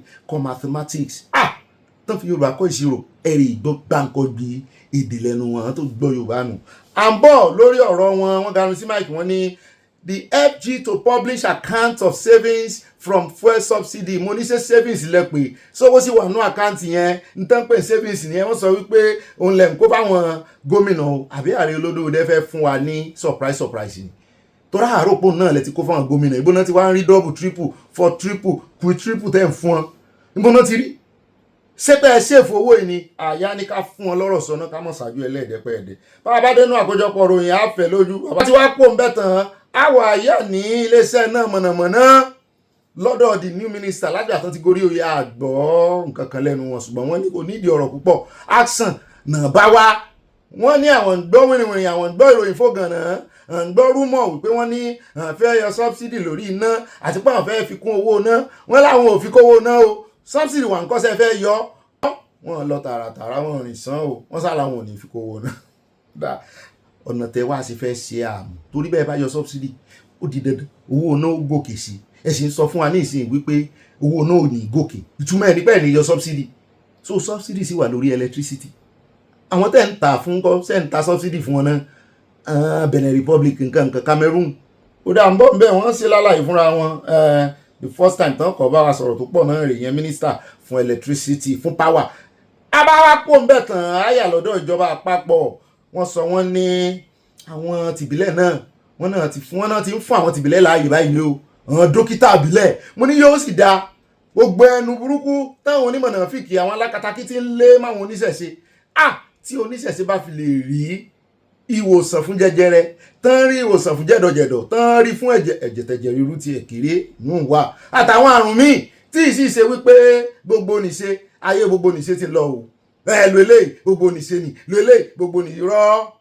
Ẹ jẹ́ káwa náà mọ̀ ní different oògùn element àti element náà mọ̀ pé element ẹ jẹ́ ń lo element ń tẹ́ fi ṣe tẹ̀jẹ̀ rúru ó lè wà nú eléyìí tẹ́ fi ṣe jẹjẹrẹ náà tí mo máa ń sọ pé ìran Yorùbá ní gbogbo oògùn àìsàn lọ́wọ́ tán bá fi lè gbà wọ́n fojú tẹ́ńbẹ́lú àwọn oníṣẹ̀ṣe náà o ṣùgbọ́n research ti wá dé ibi abidigi gbì báyìí tó ní kálukú ó padà lé gbogbo eléyìí tẹ́ ráwọn òyìnbó ń tán ṣe náà oògùn ìbílẹ̀ herbs ara ewé tegbò náà ti ń ṣe gbogbo oògùn ìjáde concentration ẹ̀ náà ń sọ di kíní fún a reaction nínú láàbù. Ẹ jẹ́ káwa náà ká fakọyọ níjọba ẹni pé wọ́n fẹ́ fún àwọn oníṣẹ̀ṣe àwọn onítìbílẹ̀ dókítà ìbílẹ̀ kìí ṣe eléyìí tí kìí ṣe àlòpọ̀ o ọmọ fojoojúmọ́ máa gbó ìyá alágbo fún mi ń pọ̀nmọ́ 3 ó tún máa pọ̀ ó máa gbọ́ ọ̀pá ẹ̀yìn ló bá tún dọ̀la ọ̀pá ẹ̀yìn ò tí ì nà náà ó tún mu irọ́ kìí ṣe yẹn kìí ṣe àwọn oní business eléyìí tí ó ṣiṣẹ́ gidi tí gbogbo ayé ó sì mọ̀ wípé mọ iye èrò tí ó mọ̀ wá Nàìjíríà tó bá róògùn jẹjẹ táwọn oníṣẹ̀ṣe bá ní ó sì wà à ń bọ̀ lórí ẹ̀ lónìí náà ni kò ní dọ̀la àìsàn ò ní ṣíá àti èyí tó gbóògùn àti èyí tí ò gbóògùn èyí tó sì gbóògùn náà bóyá ọkàn rẹ̀ wá bóyá àṣìṣe jù àfọ́fà. Ẹ jẹ́ wá abẹ́lé ìkádé gbogbo àkórí ìròyìn lẹ̀ níbi tó ń sọ pé wọ́n ti unveil wọ́n ti sísọ lójú eégún ìyẹn commissioner of police tuntun tí wọ́n gbé wá sọ́sùn. Mo ní ṣe fún election nìkan ni wọ́n ní kí n mọ̀ bí àwọn tó bá nínú àkójọpọ̀ ròyìn àwọn ó sọ lẹ́kùnrẹ́rẹ́ mo wọ́n bíyàn question jù mo ló da wà ní ìdí báyìí lọ.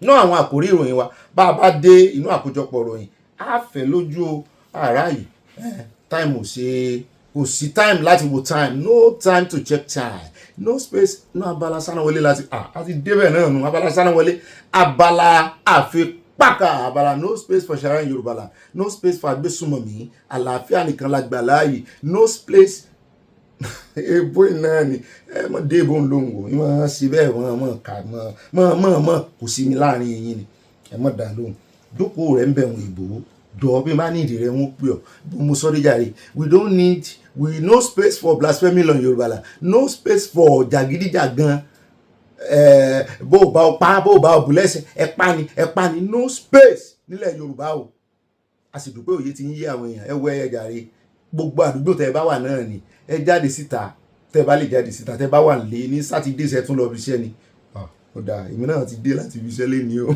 wọ́n ti ṣètò ní o àfi mo fẹ́ ní ẹ jáde kẹ́ ẹ sọ fáwọn àdúgbò wípé orí ìkànnì bọ́ọ̀bì láwa o ẹ sọ pé pátá wọ́n kàn mọ́ òwò ẹni pé mọ́mí kí ló dé tẹ́ kàn jáde ẹ̀ ṣe pàtà lánàá ẹ jẹ́ kán mọ̀ pé inú ẹbí aláyọ̀ ní gbogbo bí tẹ́ ẹ bá wà ládùúgbò yín ni níbi iṣẹ́ yín ni ẹ jẹ́ kí ayọ̀ mọ́ radiate nínú yín no dolly moment mọ́ ti jú bẹ́ẹ̀ ṣe wò mí yìí ṣùgbọ́n kò síbi tí mo wà tó máa ní an iota of sadness bitterness no bad energy báyìí olórí rẹ̀ ṣe fún bishop ni mo máa ń ṣe fún situation rẹ̀ no bad energy. Ó rà alákọ̀ọ́kọ́ náà Abala Sanawole wa ẹja kọ́kọ́ yà ibi láti bẹ̀rẹ̀ lọ́dọ̀ wa níta ló ń bí lábá tilẹ̀kùn láti sán géètì wa pa géètì wa tá a ṣíà bọ́dà wa pẹ̀lú Spain asanpa èèyàn kankan ò gbọdọ̀ wọlé ẹ̀ gbọdọ̀ cross border òótọ́ Schengen ní alóòótọ́ òfin Schengen nínú EU ó sì fààyè gbà á wípé bálejò bá wọnú Spain ó lè fi visa rẹ̀ wọnú ìtàló ó lè lọ láti ìtàló wọ Germany gbogbo wọn wọnú ara wọn ní ìgbà tí ẹ̀ wà ní West Africa tó ń ti Ghana bọ́ sí Kútọ́nù tó ń ti Kútọ́nù bọ́ sí Sierra Leone tó ń ti Sierra Leone bọ́ sí Cameroon tó ń ti Cameroon bọ́ sí Nàìjíríà ṣé Cameroon wà lára West Africa yóò bá sí ń bẹ̀ bá yọ ó ń lọ dífá fún ìtàló wípé ó dídí 60,000 people náà ya wọ Spain láti Morocco kí lẹ̀ ń wò láàárín ọjọ́ kan nìyẹn o wọ́n lé wọn mú kiri ni 57 la gbọ́ kó ti kú nú wọn 57 oúnjẹ wo lẹ wá fẹ́ jẹ ibo lẹ fẹ́ wọ̀ sí ṣe é plan ẹ̀ ni ó dídí 60,000 wọ́n ya wá bí esu ni òun ló wá mú ẹni tó jẹ òun ló wá mú kí PM wa kó ní ẹ sọ ibodè yẹn torí òfin Schengen fààyè gba kẹ́nìbọ̀dì tó bá wọbẹ̀ yẹn wọlé sùúrù nígbà tó ti gbọ́ pé illegal immigrant àwọn alárìnkà àrìnkà ìjábàtà làwọn eléyìí o ṣé wọ́n ti ní lọ́kàn ní sọ́n ti ń dúró kírú ìṣẹ̀lẹ̀ tẹ́lẹ̀ ni wọ́n náà àti ti géètì wà pa báyìí kò sẹ́ni tó lè wọ̀tà lọ. bẹ́ẹ̀ náà ni Trump ganu sí Mike ló bẹ̀rẹ̀ sí sọ̀rọ̀ àbùkù sí prime minister wọn Spain ẹ sì mọ̀ pé òun àti ẹ̀ wọ́n ti ní ìfàǹfà tẹ́lẹ̀ ìkùnsínú ti wà láàrin wọn tẹ́lẹ̀. wọ́n ní Trump ìwọ tó ń bá Iran fà lọ́wọ́ ní kékeré ní Iran ṣé Iran ni ò wà ní jẹ́ kó ń ráàyè nǹkan mi. ó dẹ̀ já tẹ̀wájú àròjọ mùsùlùmí ẹjẹ́ àyà lọ́dọ̀ Ọ̀gbẹ́ni Gumi níbi tó ti ga hàn sókè wípé anyone who denies Sharia is the most wicked to humanity. Sheikh Gumi warns those who reject it, says it is entirely mercy, justice and wisdom. Ẹni ò ní yẹ sọ bẹ́ẹ̀ ẹni kò ní bá mi yẹ kò ní bá mi ra gbá fún kò ní ra wo fún kò ní ra kòkó bàbá àsáàsùn kò ní ra pẹrẹ gan torí àpẹrẹ wúlò lọ́jọ́ kúrè kò sí kankan tí ó rà fún bẹ́ẹ̀ ṣe rí mi ò mọ tó ń ṣe bàbá Tinubu náà lórí ọ̀rọ̀ Gumi yìí o ṣé Gumi wá lágbára tẹ́ ẹ̀ lè gbé pẹ̀lú sọkúsọ tí mo ń sọ kiri ọ̀tá kìíní ní Sharia sí Nàìjíríà jẹ́ kìíní tá a bá bá yín tójú bọ̀ gbogbo Arabic tẹ́ fi kọ́ kìíní sára owó wa tẹ́ ń fún alẹ́ explanation tí ó lọ Arabic tẹ́ fi kọ́ kìíní sára logo army tẹ́ ń fún alẹ́ explanation tí ó lọ wo ìwọ tó bá sì ń retí kí Nàìjíríà dá pẹ̀lú àwọn ẹranko yìí sórí ọ̀rọ̀ rẹ̀ dàbí omi tó ń sọ ìṣẹ́jú akàn kí náà ni ó ṣe lọ́kàn òní ṣe ṣùgbọ́n yóò pẹ́ bẹ́ẹ̀ gan-an ni ò ń sọ ìṣẹ́jú akàn ó pẹ́ létí omi akàn ìṣẹ́jú túmọ̀ ẹ̀ náà yìí tó bá ti ojú rẹ̀ bí antenna báyìí ni mo yọ kì í ṣẹ́jú yóò rànjú lẹ̀ náà ni the only thing tó lè mú kí Nàìjíríà dání kó ní kálukú ṣe lọ́tọ̀ọ̀tọ̀ àrí olódò rẹ̀ sì ti ń gbé gbèsè rẹ̀ àti róye rẹ̀ ó ti ń ṣe gbogbo ẹ̀ kò kárí ṣe rí ìgbésẹ̀ tó ń gbé lórí ọ̀rọ̀ ti army division yẹn inú àwọn Haúsá ò dùn sí àbí káláwọn Fúlàní inú wọn ò dùn sí torí ibẹ̀ ọ̀dọ̀ wọn ni àwọn division àwọn army sodo sí headquarter ní o NDA ní o ṣe rí lè tán wá dalẹ̀ in fact wọ́n ní 28,000 people gan ò tó láti fọ́ọ̀mù division kan ṣùgbọ́n 28,000 nìkan gbà kódà kò jẹ́ èèyàn mẹ́ta ló fọ́ọ̀mù division kan àní kásá ti ní division à ń palẹ̀ mọ́nu ó dàbí àwọn ọmọ Israẹli tó fẹ́ kúrò lóko ẹrú tọ́lọ́run fẹ́ mú ọkọ rẹ̀ tó ní àṣálẹ́ Passover alẹ́ ìrékọjá ní tẹ́ ẹ bá lè jẹ ní ẹjẹ mọ́ di nǹkan kan mọ́ra o dà yóò yé gbogbo àwọn tí ò ní bílíìfù nínú Ọlọ́run wípé olódò rẹ ni Ọlọ́run fẹ́ lò tán rò pé bóyá èèyàn la gbẹ́kẹ̀lé àgbẹ́kẹ̀lé èèyàn Ọlọ́run la gbẹ́kẹ̀lé o ṣùgbọ́n kò sẹ́ni tọ́lọ́run ò lè lò yóò sì lo olódò rẹ fún wa torí náà ti róye ó ti rí dáadáa kò ní ìdí kan sẹ́ẹ̀ mọ́ fẹnu sọ fún mọ́ ó ti rí dáadáa sẹ́ẹ̀ sì rí bẹ́ẹ̀ bá ti ní síìdì kan nú irúgbìn tó bá ti ní irúgbìn nínú tẹ́lẹ̀ kódà kó mọ́ ti wù irúgbìn yẹn sápa wọn ni ẹni irúgbìn wo ni mò ń sọ I don't believe in Nigeria irúgbìn yẹn wà bẹ́ẹ̀ ó wà ní ẹni scientist ni mí ó dáa ẹjẹ́ ayàbàrá ní FCT níbi tá a ti gbọ́ tó sọ wípé FCT minister ẹ mọ̀ dáadáa lóhùn kọ̀ọ̀kan has announced 750 million naira for presidential campaign billboard permit in Abuja. Mo ní ibo lẹ ti gbọ́ àwọn olóṣọ bẹ́ẹ̀ wọ́n ní báwọn ṣe gbọ́ nu àwòdúró kan confam àwa ìgbé nǹkan bá confam àyà ni mo ti gbé already ṣé mo ti sọ ni bá ń falẹ̀ jẹ́ líìsì 700 bá jẹ́ bẹ́ẹ̀ lóòótọ́ 750 million naira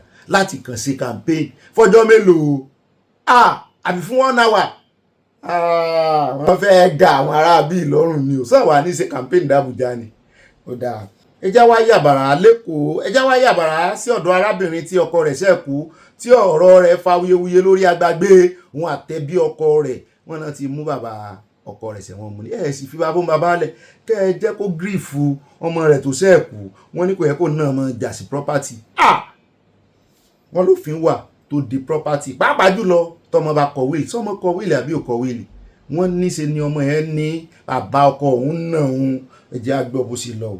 A 63-year-old Lagos father-in-law, David Omolola, has been arraigned and remanded in police custody for allegedly threatening, tó ń dún kùkù lájà mọ́ ẹ̀mí ìyàwó ọmọ rẹ̀ mọ́ ni.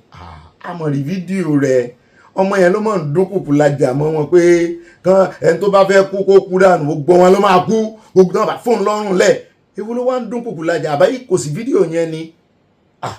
David was said to have been embroiled in a property dispute with Tosin about 8 days after the death of his son, Ahmed. The development was disclosed on Friday by an activist, Iroyin Akojopo, in a post on X, where he shared a copy of the charge sheet alongside the update. He said the father-in-law has been remanded in police custody pending the perfection of his bail. Before I was contacted and shared, làwọn yẹn bá bẹ̀rẹ̀ sí ṣépè fún Akojopo náà pé tó bá jẹ́ wípé ọmọbìnrin ló ṣe bàbá yìí ló ṣe ìdílé yìí nítorí a gbọ́ ohun ibi tí ẹni tó kú olóògbé tó ti fohùn lẹ́yìn pé ìyàwó òun ló wà ń di ọ̀rọ̀ òun bó ti jẹ́ pé spiritual ni tó mú ọkọ firú ohun yẹn lẹ̀ kẹ́ ti mọ̀ wípé àárín wọn ti dàgbò tó kú tí wọ́n Akojopo tó ló ń jáfẹ́ tọmọnìyàn tó mọ̀ kúlẹ̀kúlẹ̀ ọ̀rọ̀ tó gbẹ́jọ́ èèyàn kan ọkùnrin mọ̀ ní ọ́ táwọn èèyàn sọ fún un. Following public attention, the Lagos State Domestic and Sexual Violence Agency took up the case and has now ensured that the matter is before the court. From the information available, the dispute over the late husband's properties was at the heart of action taken against Tosin. ẹ̀yin ọmọbìnrin yẹn náà ní ilé ni wọ́n ní àwọn tó ń gbé wọn lọ ilé ẹjọ́ wà báyìí. A court of the charge sheet signed by an assistant commissioner of police, Oluwatosin Kazeem, of the Lagos State Police Command and shared by Akojopo was seen on Saturday. The charge sheet read that Omolola David M. on the 23rd day of July 2026 at number 8 Koyadeniran Igboolu Estate, Jomofa, Ikorodu, Lagos, in the Lagos Magistrate District, did conducted yourself in a manner likely to cause breach of peace and thereby committed an offence contrary to and punishable under section the criminal laws that Omolola David on the same date, time and place in the aforesaid Magistrate District pé Odunkokulaja pé ó pa Omolola Oluwatosin, your daughter-in-law, and her children after a brief altercation that Omolola David in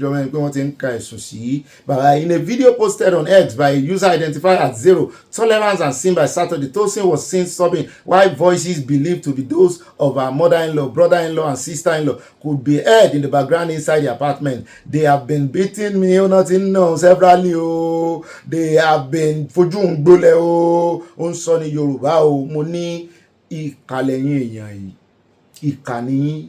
So nínú fídíò yẹn ṣé bá play MB ẹlẹ́mi náà ti ń gbèsè àwọn ẹbí yẹn lẹ́yìn náà tó ṣẹ̀ lùsì ọ̀wọ́n ṣé bá play MB àǹgbọ́ tó sọ wípé gbogbo wọn ló máa kú dànù ẹ ló fi ìbínú sọ̀rọ̀ ni kí ló wá dé táwọn eléyìí tán ń gbèsè lẹ́yìn tán sọ èyí tó ń sọ nínú fídíò ẹkún rẹ̀ nìkan náà gbọ́ àtàwọn tí ń sọ̀rọ̀ background wọ́n gbọ́ ti background mọ̀ tí wọ́n kí ẹ̀ mọ̀ sọ̀rọ̀ background èyí tó ohun tó sọ níwájú kámẹ́rà tó ní gbogbo ilẹ̀ máa kú dànù kí ló dé táwọn ò sọ mọ́ ibi tẹ́ ti mọ̀ máa mọ̀ pa bó ṣe pọ̀ ẹkún iná sì ni tó bá ti mọ ẹkún egbére ṣùgbọ́n nígbà ọ̀rọ̀ ti délé ẹjọ́ báyìí ìgbésẹ̀ tí bàbá ọkọ náà gbé bóyá ó lẹ́tọ̀ọ́ láti wá mọ́ bá jà sí property ta ló ní property bí èèyàn ò bá kọ property tí ò bá kọ wíìlì ilẹ̀ ta ni ò ní kódà òfin wà lẹ́kọ̀ọ́ wọ́n mójútó yun ṣùgbọ́n èmi fẹ́ kẹ́ ẹ mọ̀ wípé ó bá jẹ́ ọmọbìnrin yẹn ló wà ń di ikú ọkọ rẹ̀ lóòótọ́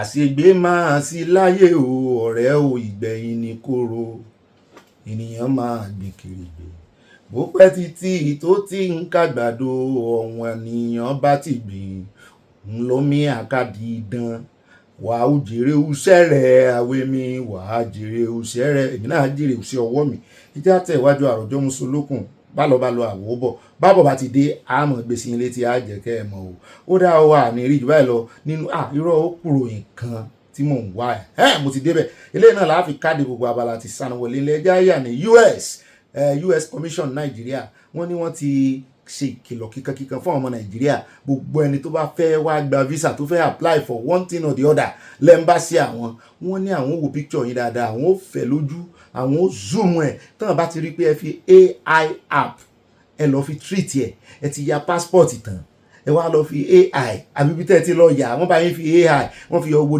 pimples tó wà lẹ́kẹ̀ẹ́ yín bóyá ẹ ní àmì Ọlọ́run níbi kọ̀rọ̀ ẹ̀kẹ́ báyìí àbí tẹ́yìn bá rẹ́rìn ẹ ní irun gbọ́n ti bò ẹ ní tọ́wọ́ mi jì tó báyìí nígbà tí mo wà kékeré tẹ́ wá lọ fi AI tẹ́ fi smooth ẹ̀ kójú yín lè smooth tí ò tí tọ́rọ́ tó wá yọ tọ́rọ́ kúrò ń bẹ̀ pé àwọn ò ní gbà o ẹ lè ṣe bẹ́ẹ̀ kẹ́ lùsù visa yín o. The United States Mission Nigeria has warned intending travelers against using artificial intelligence or digital editing tools on their passport photographs. The mission said such photos will not be accepted for visa applications. In a statement on its official X handle on Saturday, the mission said passport photos must be recent and must clearly resemble the applicant. It added that submitting an altered image would delay the application process. Do not use AI or digital editing tools on your passport photo. We will not accept photos that are edited or filtered. Mo fi filter sí bó bá jẹ́ èèyàn dúdú náà ni ó wà. Bó bá èmi náà wọ́n fi filter sí fídíò wa ń bí èèyàn dúdú mọ̀ ní mi. Gbà mí tẹ́rì mi tí máa pọ́n yó.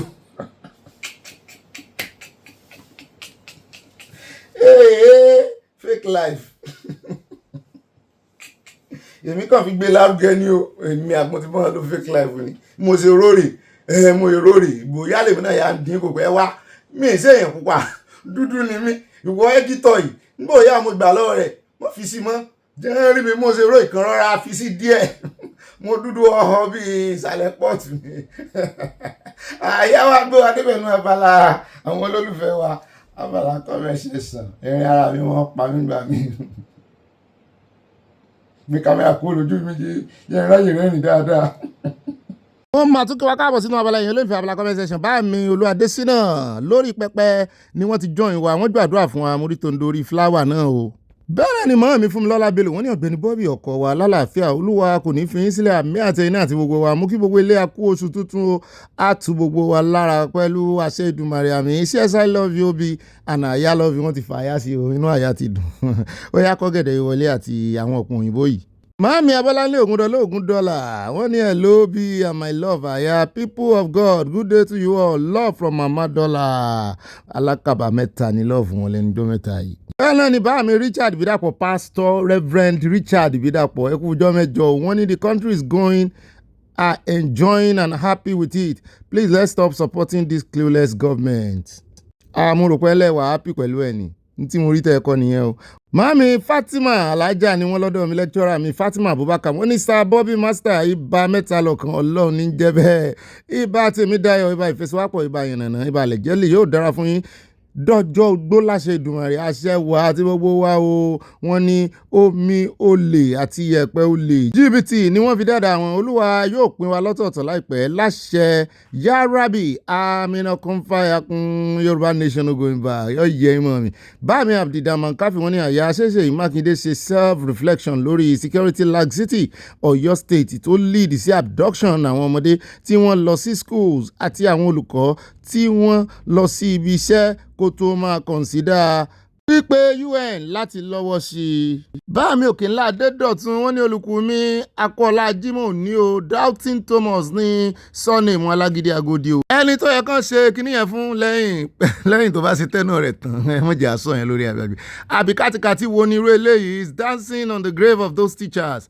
Prominent aṣiwèrè ẹ̀rí tí tíṣà yẹn vice president principal yẹn àtọkọ rẹ̀ ń wò kódà wọ́n sá àwọn náà sá lọ bẹ̀ àwọn wo àtúbọ̀tán gbogbo ẹ̀ bẹ́ẹ̀ náà ni màmí Christiana Mustapha wọn ní ẹ̀ka alẹ́ Ọ̀gbẹ́ni Bobby àkú Jimoh lóyún o aṣọ̀pọ̀ rẹ̀ láyé tọmọtọmọ tayataya tẹ́bí tara wà mí o wọ́n ní Ìgbòho sàmọ́ aládìkún ọwọ́ ayé kò ní tẹ̀yìn láṣẹ àwọn onílẹ̀ kó máa lo wé Obi well done love you so much I love you too màmí Trimoj mo rí wine bẹ́ẹ̀ náà ni mo rí watermelon ọ̀gẹ̀dẹ̀ wà ń bẹ́ẹ̀ àti ọ̀pọ̀lọpọ̀ ìfẹ́ kọ́lọ́mbà nífẹ̀ẹ́ yín o. Náà ni mo padà sọ́dọ̀ bá mi Òkèńlá Adédọ̀tun wọ́n ní Olùkùnmi ṣé ẹkún àwọn arábìnrin yìí kò dé tí gómìnà Lálùpàídà Kwara yìí ni àbí irú ọ̀rọ̀ tó ní ṣe pẹ̀lú ẹ̀mí báyìí ni wọ́n fi ń ṣe òṣèlú ni tá ló yẹ kí ó máa wá sí ẹ̀sà ìkiri bí kò ṣe gómìnà yìí ó ga o ẹ̀sùn kùrùn èdè Ìjẹ̀bú kan tí mo gbọ́ náà nù ẹ̀sùn kùrùn mi ò rẹ̀ tí mọ̀ pé dáadáa bẹ́ẹ̀ náà ni báàmì Adétayọ̀ Adégẹ̀yìn wọ́n ní Obi alágídí agodi kò mọ nǹkan kan tó máa ṣe àwọn Fúlàní Ìlọrin ló ń sọ̀sọ́kùsọ ṣíọ̀ ìbùkún ni fún orílẹ̀-èdè Oòduà from Newark New Jersey USA mo rí love rẹpẹtẹ. Ẹ̀yin ará Ìlọrin tán jí ọmọ yín wọ́n ní ẹ jẹ́ padà sọ́dọ̀ lọ́ọ̀yà yín ẹ jẹ́ lọ ké pe lọ́ọ̀yà fún rere tó wọ gambi kindergarten kó wá gbà yín kalẹ̀ wicked and heartless people. At Ìṣọ́adé Bámini Mákindé máa tẹ at last that presidential ambition will put him in real trouble. He's trying to work against Tinubu. Yóò ṣojú wa ibó lòun lágídí ni ẹ mọ̀ wò. Bámi David Festus wọ́n ní Bobby mi ọ̀wọ́n ibà tẹ̀sójú ẹ̀ ibà òróǹbó tó dùn jọ̀sán lọ. Oyè lágbára. Wọ́n ní inú òṣèré ni o Bobby. Ò bá mọ irú ìfẹ́ tí mo ní sí ẹ, I love you too Bami. Mo rí gbogbo nǹkan tẹ́ fi ránṣẹ́ tòmátò yẹ bá ń kó ẹ bá ń blend ẹ̀. Bẹ́ẹ̀ náà ni at Okunlọ́lá Lam ó ní Obi, I learned that desperation can cause depression sometimes because it seems to me some politicians were desperate to rule the country by all means. May the ancestors of Yoruba land guide and protect PHBT. Ààrẹ olódò rẹ̀ níjẹ́bẹ̀ àmì àṣẹ. ODN in due course. Àyà ní ọ̀gá mi kí ní jẹ́ ODN olódò lọ́wọ́ àánú dictionary. Ó lè mi náà mọ̀. Máa sọ fún ẹ Oòduà Nation ló ń jẹ́ ODN in due course olódò. Mọ́ mi Grace Olùsòótọ́ mo ti dọ́dọ̀ yín jàre. Wọ́n ní mo kí àyà àti gbogbo àwa ìdílé aláyọ̀ yìí pé a kú ok obì náà wà mí mo rò pé ẹ̀kí mi ni. A kú ọjọ́ ẹtì òpin ọ̀sẹ̀ òní o a ó ṣe ọ̀pọ̀ rẹ̀ lórílẹ̀ alàì tọmọtọmọ tìdílé wa mi Yorùbá Nation no going back. Mami Josephine Aláwìyé grandma kóòsù tuntun wọ́n ní Sharia law is not welcome in Yoruba land. Afipaka Abala Sanawole Obi Ataya, we all appreciate your honest news. Ilé aláyọ̀ ire o Oòduà Nation no going back. Soonest wọ́n tẹ lọ́ọ̀ sí mi mo rí nǹkan panu mọ́ mi mo appreciate bẹ́ẹ̀ ṣe ń bá bẹ́ẹ̀ ṣe ń mo ṣe ń wẹ̀yìn tí mò ń rí. Mọ́mí Akóredé Ìyábọ̀ wọn ní ẹ̀ka alẹ́ gbogbo ilé aláyọ̀ wọn kí wọ́n ibà pọ́ngilá ibà lọ́bí èmi lẹ̀ ń ké sí wọ́n ní Peter Obi ni ó yẹ kí wọ́n máa pè ní fẹnu wúgẹ̀tì. Oyè tèmi wá ní torí mo dé bá ń lé lọ́dọ̀ àmì Sunday Igboho ni. Wọ́n ní orí gàlólò tí ń pé nísinsìnyí ẹ kí ọmọ aládìkún sí SI àtàwọn ọmọ ìró ẹ̀kú a kú ìpalẹ̀mọ́ wíkẹ́ndì ó ti bá wa láyọ̀. Ọ̀pọ̀ òyìnbó yìí kí ni ká fi ṣe náà àbí ká dálé sí ọ̀pọ̀ òyìnbó lẹ́ni ṣe mo rí wáìnì náà. Mami Olúfúnkẹ́ Fájimólú ti ń dúró dè mí mo ti dọ́dọ̀ yín màmí o. Bobby wọ́n ní kí ni Ṣèyí Mákindé pe ìpàdé pẹ̀lú Mrs Alamu àti ọkọ rẹ̀ fún. Wọ́n ní ọkàn Ṣèyí Mákindé kò balẹ̀ nítorí pé ẹ̀rí ọkàn ń dà láàmú. Aircraft tó rà kì í ṣe èyí tó yẹ kó rà nìyẹn wọ́n sọ bẹ́ẹ̀ mọ́ mi. Mami Yẹmí Ige wọ́n darí ọ̀rọ̀ wọn sọ́dọ̀ oníṣòkòtò mọ́ balẹ̀. Gbogbo alamọ̀ bí ẹni mo owó ló kó bá wa ń wò. Òun ló fi tipá ti kúùkù fúrọ̀ dán tó fi gbé Olúwo kalẹ̀ tó ní bàbá Oyèdókun. Àbọ̀pàdókun ní àmì tí ẹ̀ràn tí ó kọ́ wọn jàre. Wọ́n náà àgbàlagbà tán. Mọ́mí Yẹmí Ige mọ́ bínú jàre. Wọ́n ló ṣe dáadáa náà ni wọ́n lé àìní tìjú àìsàn burúkú ni gómìnà onídàájú oṣù àwọn òṣìṣẹ́ wọn lè gbàgbé ìjọba rẹ̀ bẹ́ẹ̀ ni o. Ìjọba Arẹ́gbẹ́ṣọlá ó ti wà ní ìwé ìtàn. Èmi ò àmọ́ ìṣẹ́nú ìwé ìtàn rere ló wà àbí tàn burúkú. Bẹ́ẹ̀ náà ni at Mami Stella Ogunbajo Moripo yín wọ́n fi jíṣẹ́ Oòduà Nation no going back. God bless Oòduà Nation. Ẹ mọ̀ gbádùn happy new month. Mami Olúfúnkẹ́ Fájimólú wọ́n ní kí Ṣèyí Mákindé wá ṣe ìṣirò báwo ló ṣe ná owó ìpínlẹ̀ Ọ̀yọ́ kò sí owó ìjọba Ọ̀yọ́ ní oríire local government àti agbègbè rẹ̀ nítorí ní gbogbo àkókò ìjínigbé a kò rí chairman local government rárá àti ẹ̀gbúrú ẹ̀. Mariam Cipriano mi ọ̀gọ̀ wọ́n lákànní mi ọ̀gọ̀ ìfẹ́ ayé mi ọjọ́ wo ni ẹ máa wá tọrọ mi lọ́wọ́ àwọn òbí mi àbí kí n wá tọrọ yín ni. Mo dé o. Ìjọ̀gbọ̀n òṣèdá nìkan fà ẹni tó sì lè gbà mí lẹ́ ló ti ń bínú ó ti kó jáde nílé ó ti lọ sọ́dọ̀ àwọn umbrella báyìí. Ó dáa ẹ wá tọrọ mi ẹ mọ̀ bọ́. A fi list ìránṣẹ́ bẹ́ẹ̀ ni ṣé obìnrin máa tọrọ ọkùnrin. Báàmí Abdulrahman káfíẹ̀ bá ń dá sọ̀rọ̀ wọ́n ní àwọn ọlọ́pàá tí wọ́n bá ní irinṣẹ́ gidi ó yẹ kí wọ́n lè tẹ́sà olè tí wọ́n mú but tó sì ń threaten pẹ̀lú desperation ẹ̀ ó máa rẹ̀ níbi tó wà àdáwọ̀ ẹ̀gán máa wúwo lọ́wọ́ rẹ̀ tó bá yá. Sọ ọlọ́pàá Nàìjíríà ń lo tẹ́sà ni. N ò rí rí lọ́wọ́ wọn. Bẹ́ẹ̀ náà ni Mami Stella Ogunbajo wọ́n ní no space for Sharia law in Yoruba land. Àwa ò fẹ́ o. Mami Abọ́láńlé Ògúndọ́lá wọ́n ní Peter Obi ẹnu dùn rò for vegetable agada ọwọ́ hand kò ṣeé sanko mọ́mí ẹ̀ ṣe wọ́n bá ń làdélẹ̀. Mami Dorcas Jallo bó ní Netherlands òru òun lọ́dọ̀ tí wọ́n ní mo kí gbogbo ẹbí aláyọ̀ aya wa àti brọ́dà mi Ọ̀gbẹ́ni Bobby ìwà àwọn tẹ lọ́ọ̀sì ẹ̀yin ará UK ń gbádùn mo gbọ́ wọn ní òtútù ó mú lọ́dọ̀ yín díẹ̀díẹ̀ wẹ́dà UK wọ́n gbọ́dọ̀ fi búyàn. Mami Yẹmí Ige wọ́n bú sẹ́rìn wọ́n ní oh my God ẹ kú orin o àbẹ́ẹ̀ rí ọ̀nà tá a gbà wọlé lánàá ọ̀nà fáwọn mùsùlùmí alálàáfíà ni mo rí love tẹ̀tẹ̀ sí mi ó green délẹ̀. Mami Florence Alade wọ́n ní ubi àtàyà ó máa dára bí wọ́n ṣe wá kó àwọn ènìyàn ìlú àmọ́ mi ẹ̀mọ́ jẹ́ àṣọ bẹ́ẹ̀ o àwọn náà ti jẹ breakfast tí wọ́n ti máa bẹ Sunday Igboho ṣá wọ́n ní Ọlọ́run àtijọ́ ní ń ta fúra wàrà ní ti sí ń ta. Mo rò pé mo gbọ́ Yorùbá ni àti ń gbọ́ nǹkan kan mo tẹ love say Oòduà nation no going back. Ẹ jẹ́ yà lọ́dọ̀ bá mi bàbá àdúrà bá mi Adésínà Ọládẹ́ǹdé wọ́n ní òbí a máa ju ẹṣin àmì àṣẹ Èdùmàrè ò ní tẹ́ ò ní tí lórúkọ Jésù àmì ò ìmọ̀ràn mi sí CSI ni pé bí àwọn alágbára Kwara bá ní kí olóyè má wá sí Kwara kí ó má lọ nítorí ó léwu fún CSI ire o ire kàbìtì bàbá mi náà kúkú ń gbọ́ wọ́n bá ti ráàyè báyìí wọ́n ti ẹ̀mọ́ wà tán bá wà nílé bẹ́ẹ̀ náà ni ẹjẹ́ àyà lọ́dọ̀ mọ́ọ̀mí Adésọlá Ládèjì wọ́n ní Ṣèyí Mákindé ó gbọ́n ó nífẹ̀ẹ́ ọmọ Yorùbá lásìkò tí a wà yìí wọ́n ní ìfọwọ́sowọ́pọ̀ ní kókó. Mami Florence Alade wọ́n ní election ní Ọ̀ṣun is August 15 ẹ ṣeun. At David Festus báàmí ní if you want to marry a wife never you marry an ungodly wife if you marry an ungodly wife na so trouble wá orin kan ni if you marry a woman make you give am belle oya mean mo lọ nkọ wọ́n ní men marry a God-fearing woman if you want to live long it is very clear that the woman doesn't love her husband but her husband money. At Olúyọ̀mí Olúwọlé bá mi mo miss yín o ó mọ̀ ti tọ́sẹ̀ méjì báyìí happy new month to all of us on this platform wonderful platform may God bless us and do us good amen it shall be a glorious month to us all. Rotarian Olúwọlé, Yorùbá Nation going back from Houston, Texas. Wọ́n tẹ lọ́ọ̀sì àti nǹkan panu. Mọ́mí Dorcas jálò lẹ́ẹ̀kan sí wọn ní adúpẹ́ fún Ọlọ́run àwàláyé. Ìyìn ògo ọlá fún Ọlọ́run gbogbo àgbáyé o. Àjúbà yín kí bá ṣe Ọlọ́run. Alájà Ramat Títílayọ̀ wọ́n ní happy weekend gbogbo ilé aláyọ̀ àtóbi àti àyà. Orí ìgàlólò ní pékẹ́. Ṣé ó yí sí pé kí ènìyàn lọ jẹ̀wà tí ò jiná? Ṣé ẹ rí Ṣèyí Mákindé máa padà fọwọ́ bojú gbẹ̀yìn ni?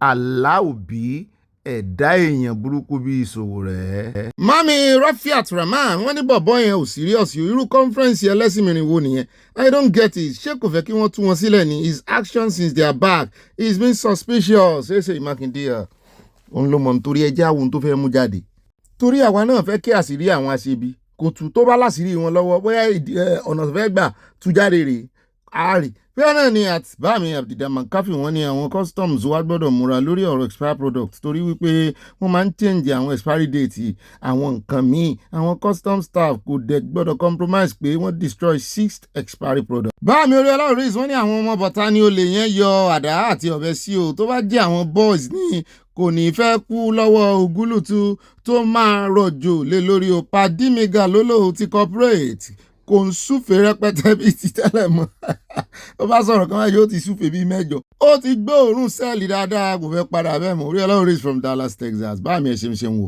ẹ jẹ́ àyà lọ́dọ̀ mọ́ mi Esther Sọ́sànyà wọ́n ní òbí ẹ̀kú iṣẹ́ ọlọ́ọ̀lẹ̀ ń kí lára wọ so rẹ ti sọ fún yín wípé òun kì í ṣe ọmọ Yorùbá o ọmọ àmọ́ mi gbélé ń pè lọ́mọ àlè ṣé bàbá rẹ̀ ní àlè náà bí fún defamation ni èmi ò lè sọ o wọ́n ní a ò fẹ́ irú ìṣòwò rẹ̀ ẹ̀ǹdí máa ń yí bẹ́ẹ̀ nígbà tí Ọlọ́run kò pé ní ọba desperation ni ó ń ṣe ṣòwò rẹ̀ wọ́n tẹ́ lọ́ọ̀fì àti nǹkan panu mọ́rágbàdo mórí tòǹdórí flower.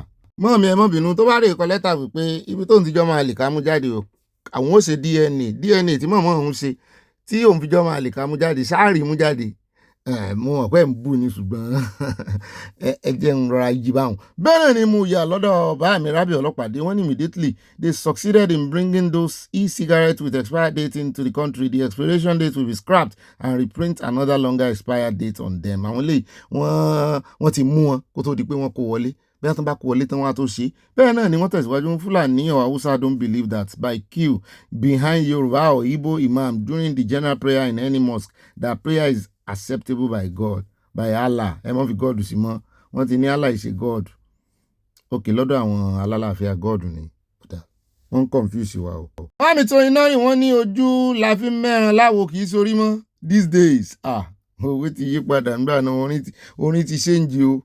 at Whitey àwọn bàbá tó wá pò yẹn ò ṣe mistake orí láti fi mú o wọ́n ní Ọ̀gbẹ́ni Bobby Àtàyẹ kú ètò ẹbí aláyọ̀ gbé wa débẹ̀ tó ní Ọlọ́run ní tò kí Elédùmarè wà pẹ̀lú gbogbo wa and let peace return back to Nigeria to be able to say God bless Nigeria our home sweet home Yorùbá nation lọ́dọ̀ tí a Yorùbá nation ń bọ̀ kíákíá ní kánmọ́nkánmọ́ Nàìjíríà yìí a lè ṣẹ́yìn sì fẹ́ mọ́ gbé pẹ̀lú àwọn ẹranko yìí ni kò sí irú peace tó lè padà wá sí Nàìjíríà táwọn wèrè ìyà jẹ́ kó dúró kó possible.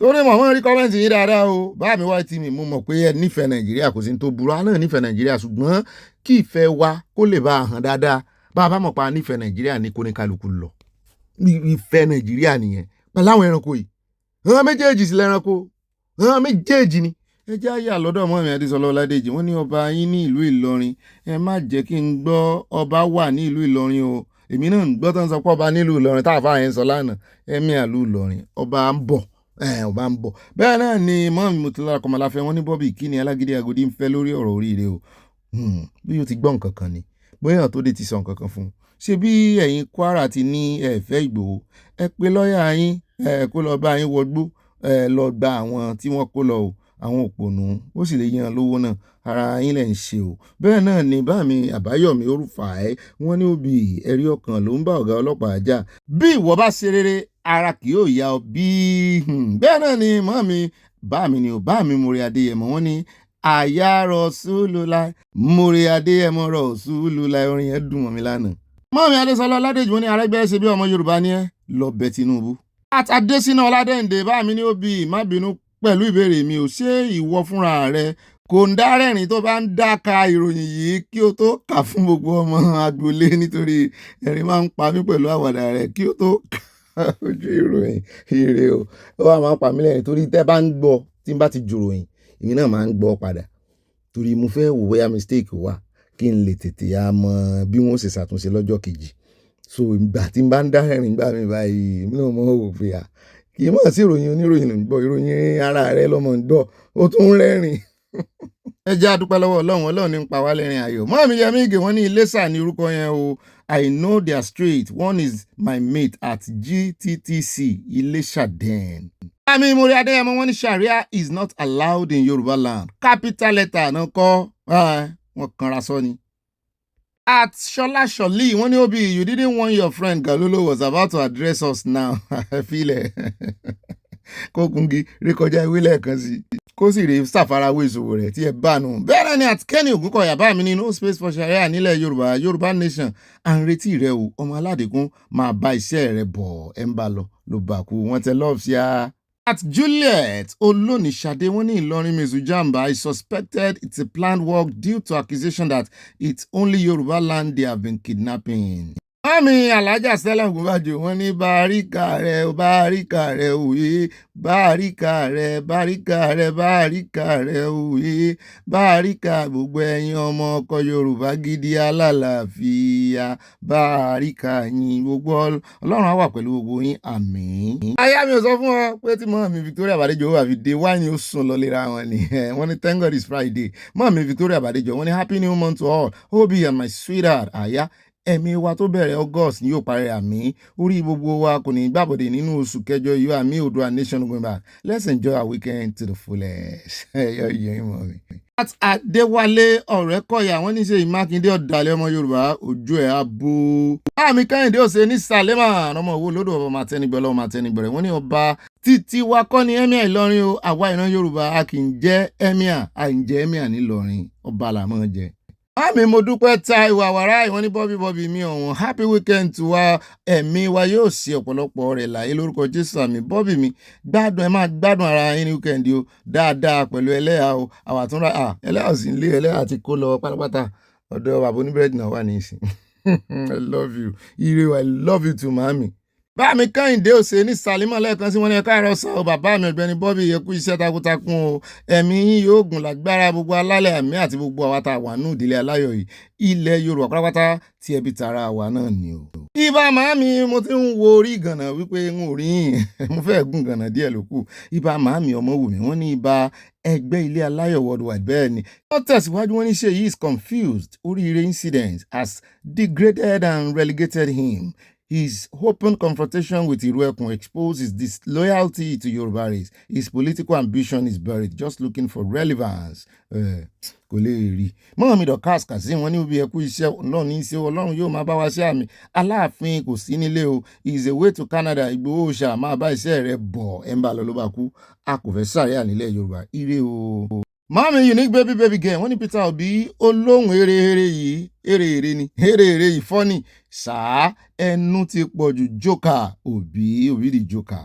Wọ́n tẹ̀síwájú wọ́n tẹ love sí abẹ́ni tó ń dó wà lónìí kí ìsorí rẹ̀ o 100. Mami mo súnmọ́lá olíwo tèmi nìkan mo jẹ́rìí wọ́n ní ògo ni fún Ọlọ́run ní òkè ọ̀run glory be to God in the highest tí ó jẹ́ kí a rí oṣù kẹjọ lágbára Ọlọ́run ayọ̀ la máa tún fi làájá àṣẹ wàá tún jẹ́ kíwé àjọpọ̀ òyìnbó nínú oṣù kẹjọ yìí. Báàmì Akínyẹmí ò ní mo jẹ́rìí wọ́n ní mo kí gbogbo àwa agboolé aláyọ̀ worldwide á dára fún gbogbo wa àmín Akínyẹmí ò ní mo gbúròó yín ní oṣù kẹjọ August visitor. At Jubril Shonubi wọ́n Obi I love you and your platform. I love you too. Ọlọ́run gbogbo ilé aláyọ̀ náà love you. I'm so proud to be a Yoruba man. Greetings to my fathers and mothers on your platform. Yoruba Nation for all Yoruba people. Regards to you too. We love you Ọlọ́run. Káàbọ̀. Bẹ́ẹ̀ náà ni Mohammed Okas dúró Olúwatúnmiṣe kó Olúwa tún gbogbo wa ṣe. Ìlọsíwájú Ọ̀yọ́ àti ilẹ̀ Yorùbá ló yẹ kí Aláàfin máa wá ṣùgbọ́n ọ̀tá ló ń wá kí àwọn mọ̀nà lọ Canada ni. Arẹ́gbẹ́ṣọlá fẹ́ jẹ bàbá fún ẹni tí Tinubu kò yàn sípò. Please turn over. Àmì Christian Sheba kúìn ni wọ́n lọ́dọ̀ mi wọ́n ní Ọ̀gbẹ́ni Bobby ẹ̀kú iṣẹ́ òní o ibà kàṣíwájú ọba oníròyìn amóríyá ọ̀tá ilẹ̀ Yorùbá kò ní nísìmí àṣẹ bẹ́ẹ̀ náà ni wọ́n ní Oòduà Nation of Yorùbá kún kí gbogbo ilé aláìwọ̀n kí wa o wọ́n ní a fi eléyìí ká fi ṣe weekend ire o Mama Sheba from Minnesota USA ẹ bá ń káwọn àgbàdo òjò ìwọlé. Mo ti padà sórí part 2 page 2 mọ́ mi Dorcas dúró Olúwatúnmiṣe wọ́n ní ìlú tí wọ́n ti ń lọ irin ní Ìlọrin ṣé Fúlàní ló ń lọ irin ni àbótí ẹ̀ wá jọ ìdí wọn. Ọ̀rẹ́ Mákindé Òbí kò wọ́gbó lọ fún àbí ó ní tó ń bá dórí oyè tó ń bá jẹ president lòun ó tó lè ráyè wọ́gbó.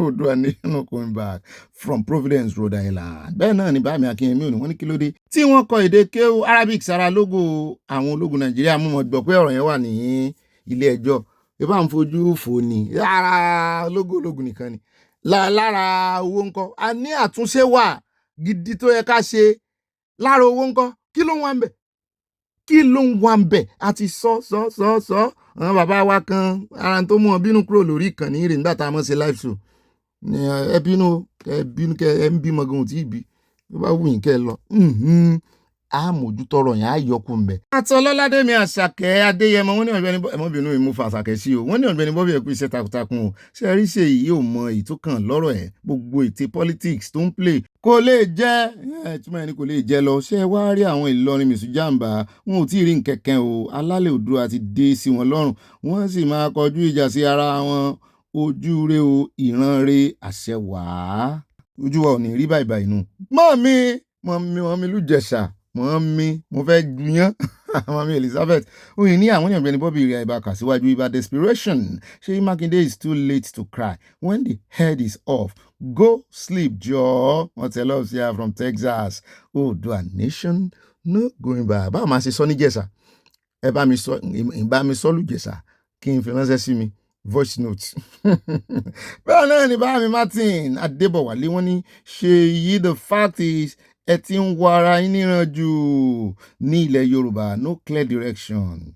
Ó dáwọ́ ẹ káàbọ̀ padà o inú mi dùn pé mo rí yín padà o ẹ jẹ́ àfẹ̀rẹ̀gẹ̀dẹ̀ sórí iṣẹ́ àkúsìnsí àní o ká mọ̀ gbáládùn kí wọ́n mọ̀ gbé débẹ̀ nínú gbogbo tá a ti mẹ́nubà nínú àkórí ìròyìn àfẹ́ lójú àwalẹ̀ jìn á ṣe lálàyé Ọlọ́run ó sì bá wa ṣe báyìí bá wà kó tó dìgbà náà kó tó di báyìí wà ẹ kọ́kọ́ wá nǹkan tẹ́ fi sọ̀rọ̀ àjìjà wáìnì wà ńlẹ̀ bẹ́ẹ̀ náà ni nǹkan èso wà ẹni tó bá jẹ́ wípé nǹkan èso lẹ fẹ́ jẹ ẹni tẹ́ bá sì fẹ́ jẹ ẹran tẹ́ fẹ́ ya sí kí n jẹ gbogbo ẹ̀ wà ní sẹpẹ́ serve yourself ní buffet ní tó bá wù yín ní kẹ́ mú yá mú tirẹ̀ báyìí bá wá yọ bọ́ bá dilẹ̀ bẹ́ẹ̀ ṣe ń fọwọ́ ọ̀tún jẹun bó sọ owó òsì ọwọ́ àlàáfíà ló dilẹ̀ bá sì jẹ́ ọwọ́ àlàáfíà lẹ́yìn ló tẹ́ fi ń jẹun bó sì ọwọ́ ọ̀tún náà ló dilẹ̀ ẹ mọ̀ bá fi pín fáwọn olólùfẹ́ yín bá dénú yín bó bá yọ lọ́kàn yín mo sì mọ̀ pé yóò dénú yín yóò yọ lọ́kàn yín alákọ̀ọ́kọ́ ń bẹ̀ tá a fi bẹ̀rẹ̀ ètò ẹjẹ́ àyà lọ́dọ̀ àwọn oníbílẹ̀ tán sọ wípé ìjọba àpapọ̀ kó oògùn ìbílẹ̀ tó lè wo àìsàn jẹjẹrẹ ẹ̀jẹ̀ ríru jẹ̀dọ̀jẹ̀dọ̀ àtàwọn àrùn míì jáde o mo ní ìròyìn ayọ̀ lélẹ́yìí o wọ́n ní lọ́nà àti gbárùkù ti àwọn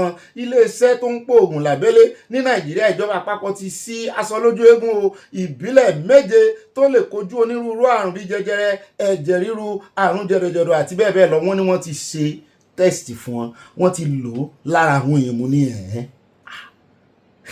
ẹ mọ́ sì jẹ́ káwọn èèyàn gbọ́ ẹ bá mọ̀ ṣe lọ ná ẹ bá mọ̀ ṣe lọ ná torí inú àwọn wèrè yóò ní dùn òwe màwọn tí mò ń bá wí ó dáa. Àjọ Nàìjíríà Natural Medicine Development Agency NMMDA kì í ṣe wọ́n lélẹ̀ yàtọ̀ sí pé kán máa kó èlùbọ́ kan sí ọ lọ́wọ́ o àbí kán máa fún ọ lágbo tí ò ní mẹ́jọ̀ wọ́n lélẹ̀ bá ń bẹ̀ gidi ni bó bá ṣe bó ṣe ní kó ṣe yóò sì rí bó ṣe yẹ kó rí o àìsàn ní ṣe wá o gẹ́gẹ́ bí ohun tí àjọ NMMDA sọ o ó lé ní oògùn ìbílẹ̀ 22 tí wọ́n ti pò ní Nàìjíríà láti kojú onírúurú àrùn láti ọdún 2023 o wọ́n ní báyìí wọ́n ti wá sísọ lójú eégún lè sọ̀rọ̀ jàkè mínísítà tó ń rí sí ìmọ̀ sáyẹ́nsì àti ìmọ̀ ẹ̀rọ ọ̀mọ̀wé Kingsley Ude ló ṣe aṣọ lójú àwọn oògùn náà lásìkò àyẹ̀wò rẹ̀ sí ọ́fíìsì NMDA nílùú Èkó lásìkò àbẹ̀wò náà ló tún pàdé àwọn ògbóǹtarìgì ní ẹ̀ka oògùn pípò láti jíròrò lórí bí wọn yóò ṣe po oògùn náà o wọ́n ní Ude sọ pé ẹgbẹ̀lẹ́gbẹ̀ ewé àtegbò ló wà ní Nàìjíríà tó sì lè wo onírúurú àìsàn nínú ọ̀rọ̀ mínísítà ọ̀hún ẹ̀wẹ̀ ewé àti egbò ló ń dọ́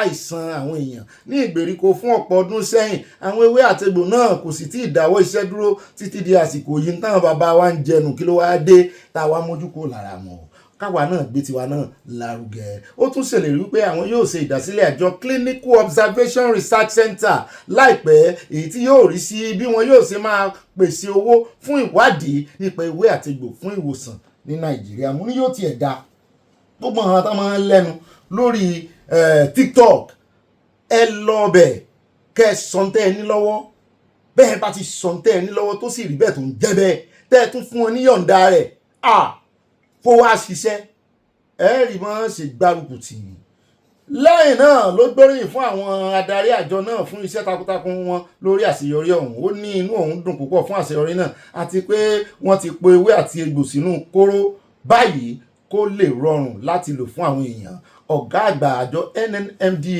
Martins Emeje sọ pé iṣẹ́ tí egbòogi ìbílẹ̀ ń ṣe kò ṣeé fọwọ́rọ́ sẹ́yìn bẹ́ẹ̀ náà ni wọ́n ní àwọn ti ṣetán láti ran Nàìjíríà lọ́wọ́ torí bí àwọn dókítà òyìnbó wọ́n ṣe ń sápò Nàìjíríà wọ́n náà làwọn fẹ́ fi ṣe pàṣípààrọ̀ wọ́n náà làwọn ó ṣe pàṣípààrọ̀ wọn pé kán mọ́ sá lọ pé àwọn wà ló ti bílẹ̀ pé ara ó sì yá Nàìjíríà náà ní ìsìn bọ́ bẹ́ẹ̀ bá ráwọn tó dókítà òyìnbó sẹ́ẹ̀ ní kọjú sáwọn pé wá wo iṣẹ́ ribiribi táwọn ń ṣe ẹjọ́ àfàdúrà ràn lọ́wọ́ pé wọ́n rí ṣe láti Ọlọ́run Èdùmàrè wọ́n rí ṣe torí téèyàn bá fi ní breakthrough lórí àìsàn tán dá àwọn àìsàn tán dákọ̀ yìí ẹnu ká mọ retí àwọn tourist wọ́n máa pè wọ́n ní medical tourist wọ́n ń bọ̀ Nàìjíríà nù ó dáa ń bọ̀ àti ìdè gbogbo àwọn China àwọn Indian tí wọ́n ṣe yànga agbóná jù wọ́n lọ ẹ jẹ́ wá yà ní Ọ̀ṣun state ká mọ orúkọ ọ̀gá ọlọ́pàá tán ṣe gbé wá òótọ́ ni wọ́n ti shift grand wọ́n ti gbé ọ̀gá ọlọ́pàá tán fẹjọ́ wọn sùn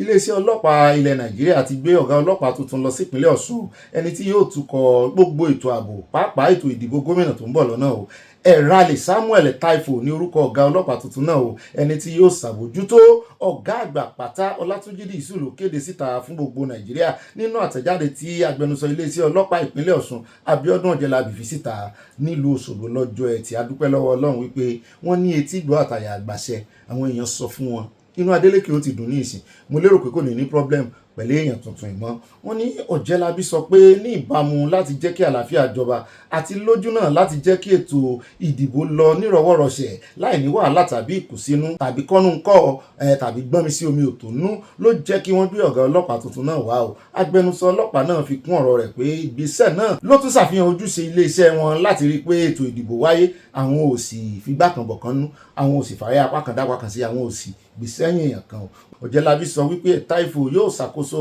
àti àbójútó ètò ààbò lásìkò ètò ìdìbò nípa ìfọwọ́sowọ́pọ̀ pẹ̀lú àwọn iléeṣẹ́ elétò ààbò yòókù káàkiri ìpínlẹ̀ Ọ̀ṣun àtẹ̀jáde náà sọ pé ọ̀gá ọlọ́pàá Rilwan Ọlátúnjí Dìísù ní ìbámu pẹ̀lú ìfarajìn rẹ̀ sí ìdádúró àti ṣíṣe iṣẹ́ lọ́nà tó tọ́ àti lọ́nà tó yẹ láti ṣàgbékalẹ̀ ètò ìdìbò alálàáfíà tó ṣe é fọkàn tán ti gbé ọ̀gá ọlọ́pàá ètò ìdìbò Ẹ̀rálẹ̀ Samuel Taifo wá sí ìpínlẹ̀ Ọ̀ṣun wọn ní ẹ káàbọ̀ o ẹ kú àmójúbà àwọn o ẹ mọ̀jà gbọ́ wípé ọ̀gá ọlọ́pàá eléyìí náà kò tún láìkí yín o ẹ fọwọ́ wẹ̀wọ́ kọ̀wé olè mọ́ ẹjá tẹ̀ wájú àròjọ́ muso lókun ẹjá wáyà ní ọ̀dọ̀ bàbá oní ẹlẹtírísítì iná ìjọba mínísítà fún páwà bàbá Joseph Tẹ́gbẹ̀ wọ́n ganu sí Mike in the name of federal government. gẹ́gẹ́ bá a ṣe ń gbọ́ wọn láwọn ń gbọ́ ìròyìn fògànà kan pé wọ́n fẹ́ fowó kún owó tàrífù owó náà wọ́n ní kò rí bẹ́ẹ̀ o wọ́n ní ẹ̀mọ́ dàn lóhùn o. ṣé ẹ wá fẹ́ yọ subsidy lóòótọ́ àbẹ́ ti yọ àbẹ́ ní yọ ẹja gbọ́ kúlẹ̀kúlẹ̀.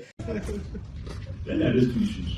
The first is that let me tell you categorically, there's no policy by this administration to increase electricity tariff beyond its current level in the immediate time. So if anybody is giving you information or telling you we want to increase tariff, give everybody band aid, please, in the immediate time, nothing like that. And tell Nigerians, nothing like that. My brother Atiku was misquoted at the conference. And the news went out. I almost passed out that month when they said federal government plan to increase tariff and put all Nigerians on band aid. I said it. And when I wake up, I check whether PS has sent me something. I check whether NISO has sent me something. Whether TCS has sent me something. When I check them, they haven't sent me anything. I will check my media person. Because I tell them, send everything to me. Whether it's bad news or good news, I must know. So the day I got that news, I said, hey, I'm in trouble today. The next thing I saw, all the blogs, all the people carrying it. Please, I'm making it categorical, my brothers and sisters. There is no plan to do that. Our priority is not tariff increase in the immediate term. Our priority is service improvement, universal metering, ensuring Nigerians only pay for the electricity that they actually consume. Ladies and gentlemen, we will continue, federal government will continue to examine additional mechanisms to ensure we protect the vulnerable consumers. There are Nigerians that can't afford to adequately pay for power. These are the vulnerable. We will protect them.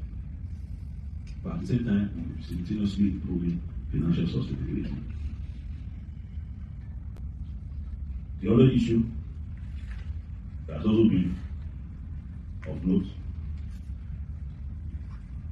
is the fact that we are continuing to build up debt in the sector. People are asking questions, all these 3.3 trillion, when will we stop? I have a mandate of Mr. President to clear the legacy debt and come up with sustainable structures to make sure this doesn't pile up anymore. I promise you, next year, by God's grace, we will put a stop to this so-called subsidy in the power sector.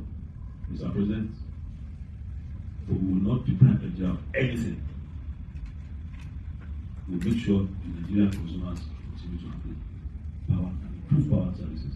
This is a very good news, like I told you, that services have improved. We now have lights 16 hours. I said someday in the next 2-3 years, we might have lights 24 hours or 22 hours.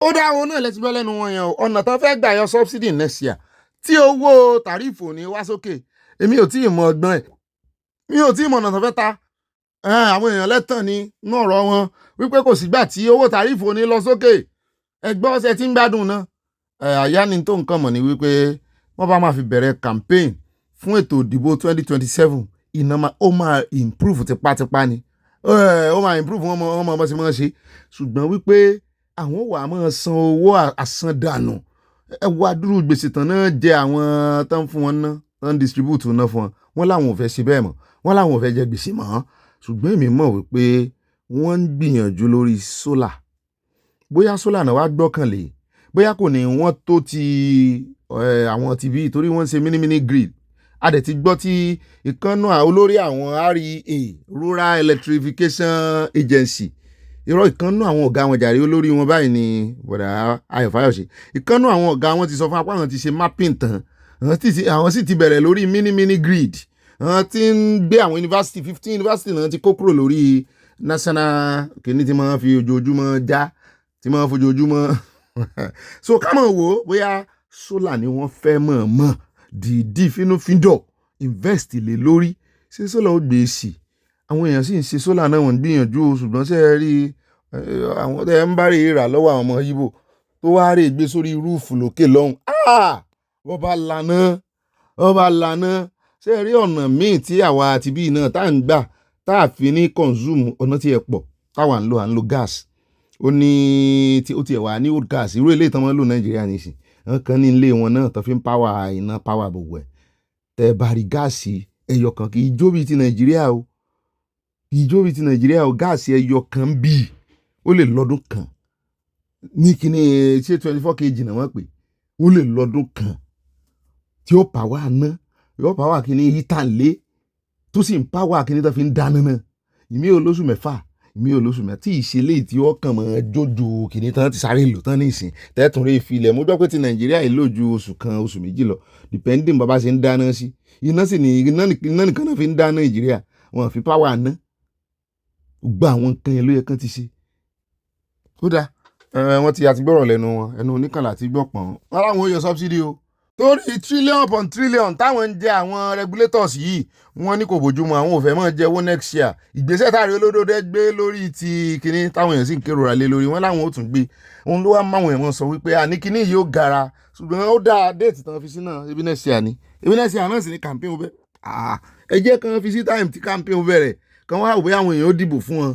àbọ̀n ní dìbò fún ẹ mọ́ shift change date o ẹ mọ̀ shift year o ẹ fi sí time tí campaign ó bẹ̀rẹ̀ kẹ́ wáyọ subsidy káwọn èèyàn wá mọ̀ retí kí tàríìfù gara kó gòkè àlọ́ erin rẹ̀ kó gòkè àlọ́ agun fún àwọn ọmọ Nàìjíríà náà ó gòkè àlọ́ ẹ rí bọ́n ṣe dìbò fún yín ṣùgbọ́n káwọn ò bóyá ti solar yẹn náà fẹ́ ṣe bóyá fẹ́ shift àwọn èèyàn sórí solar ni àmọ́ yóò sojú wa kò ní sẹ́yìn wa èmi sáàmọ̀ wípé time campaign inú improve subsidy torí tán bá yọ omi pé yóò lo òkè mu yóò ru òkè lẹ́mú ń ru sí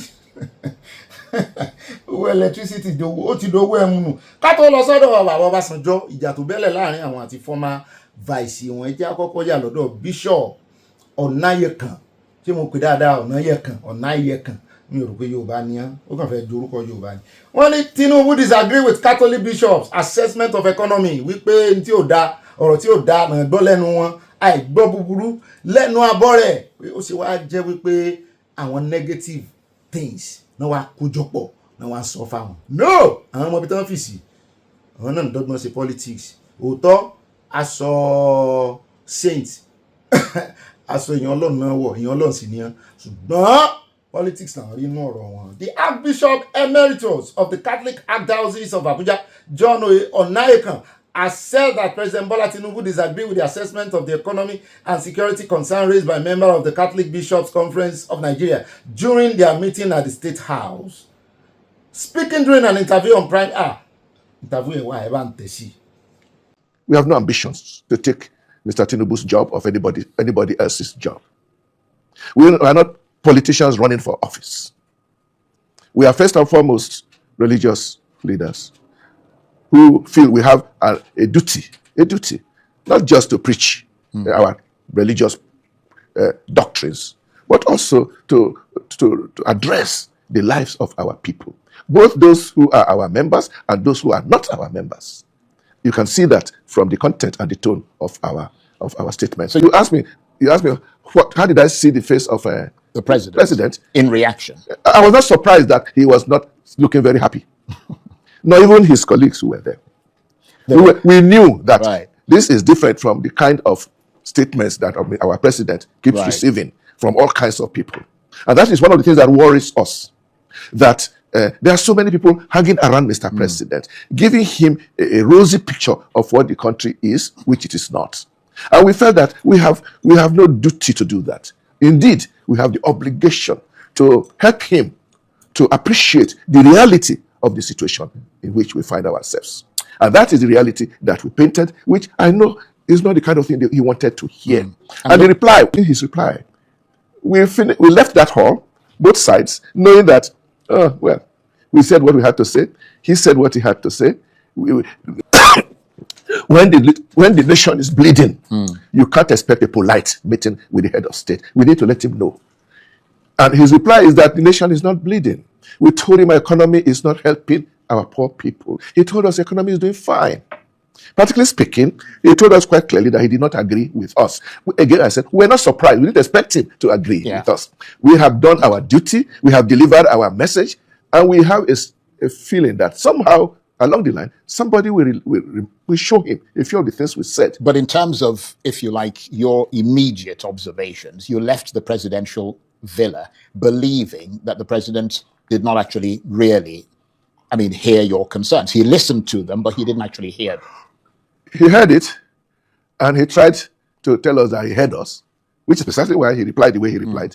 He replied to the points we raised, but I disagreed with them. So he must have heard it. The only question now is this disagreement his final position?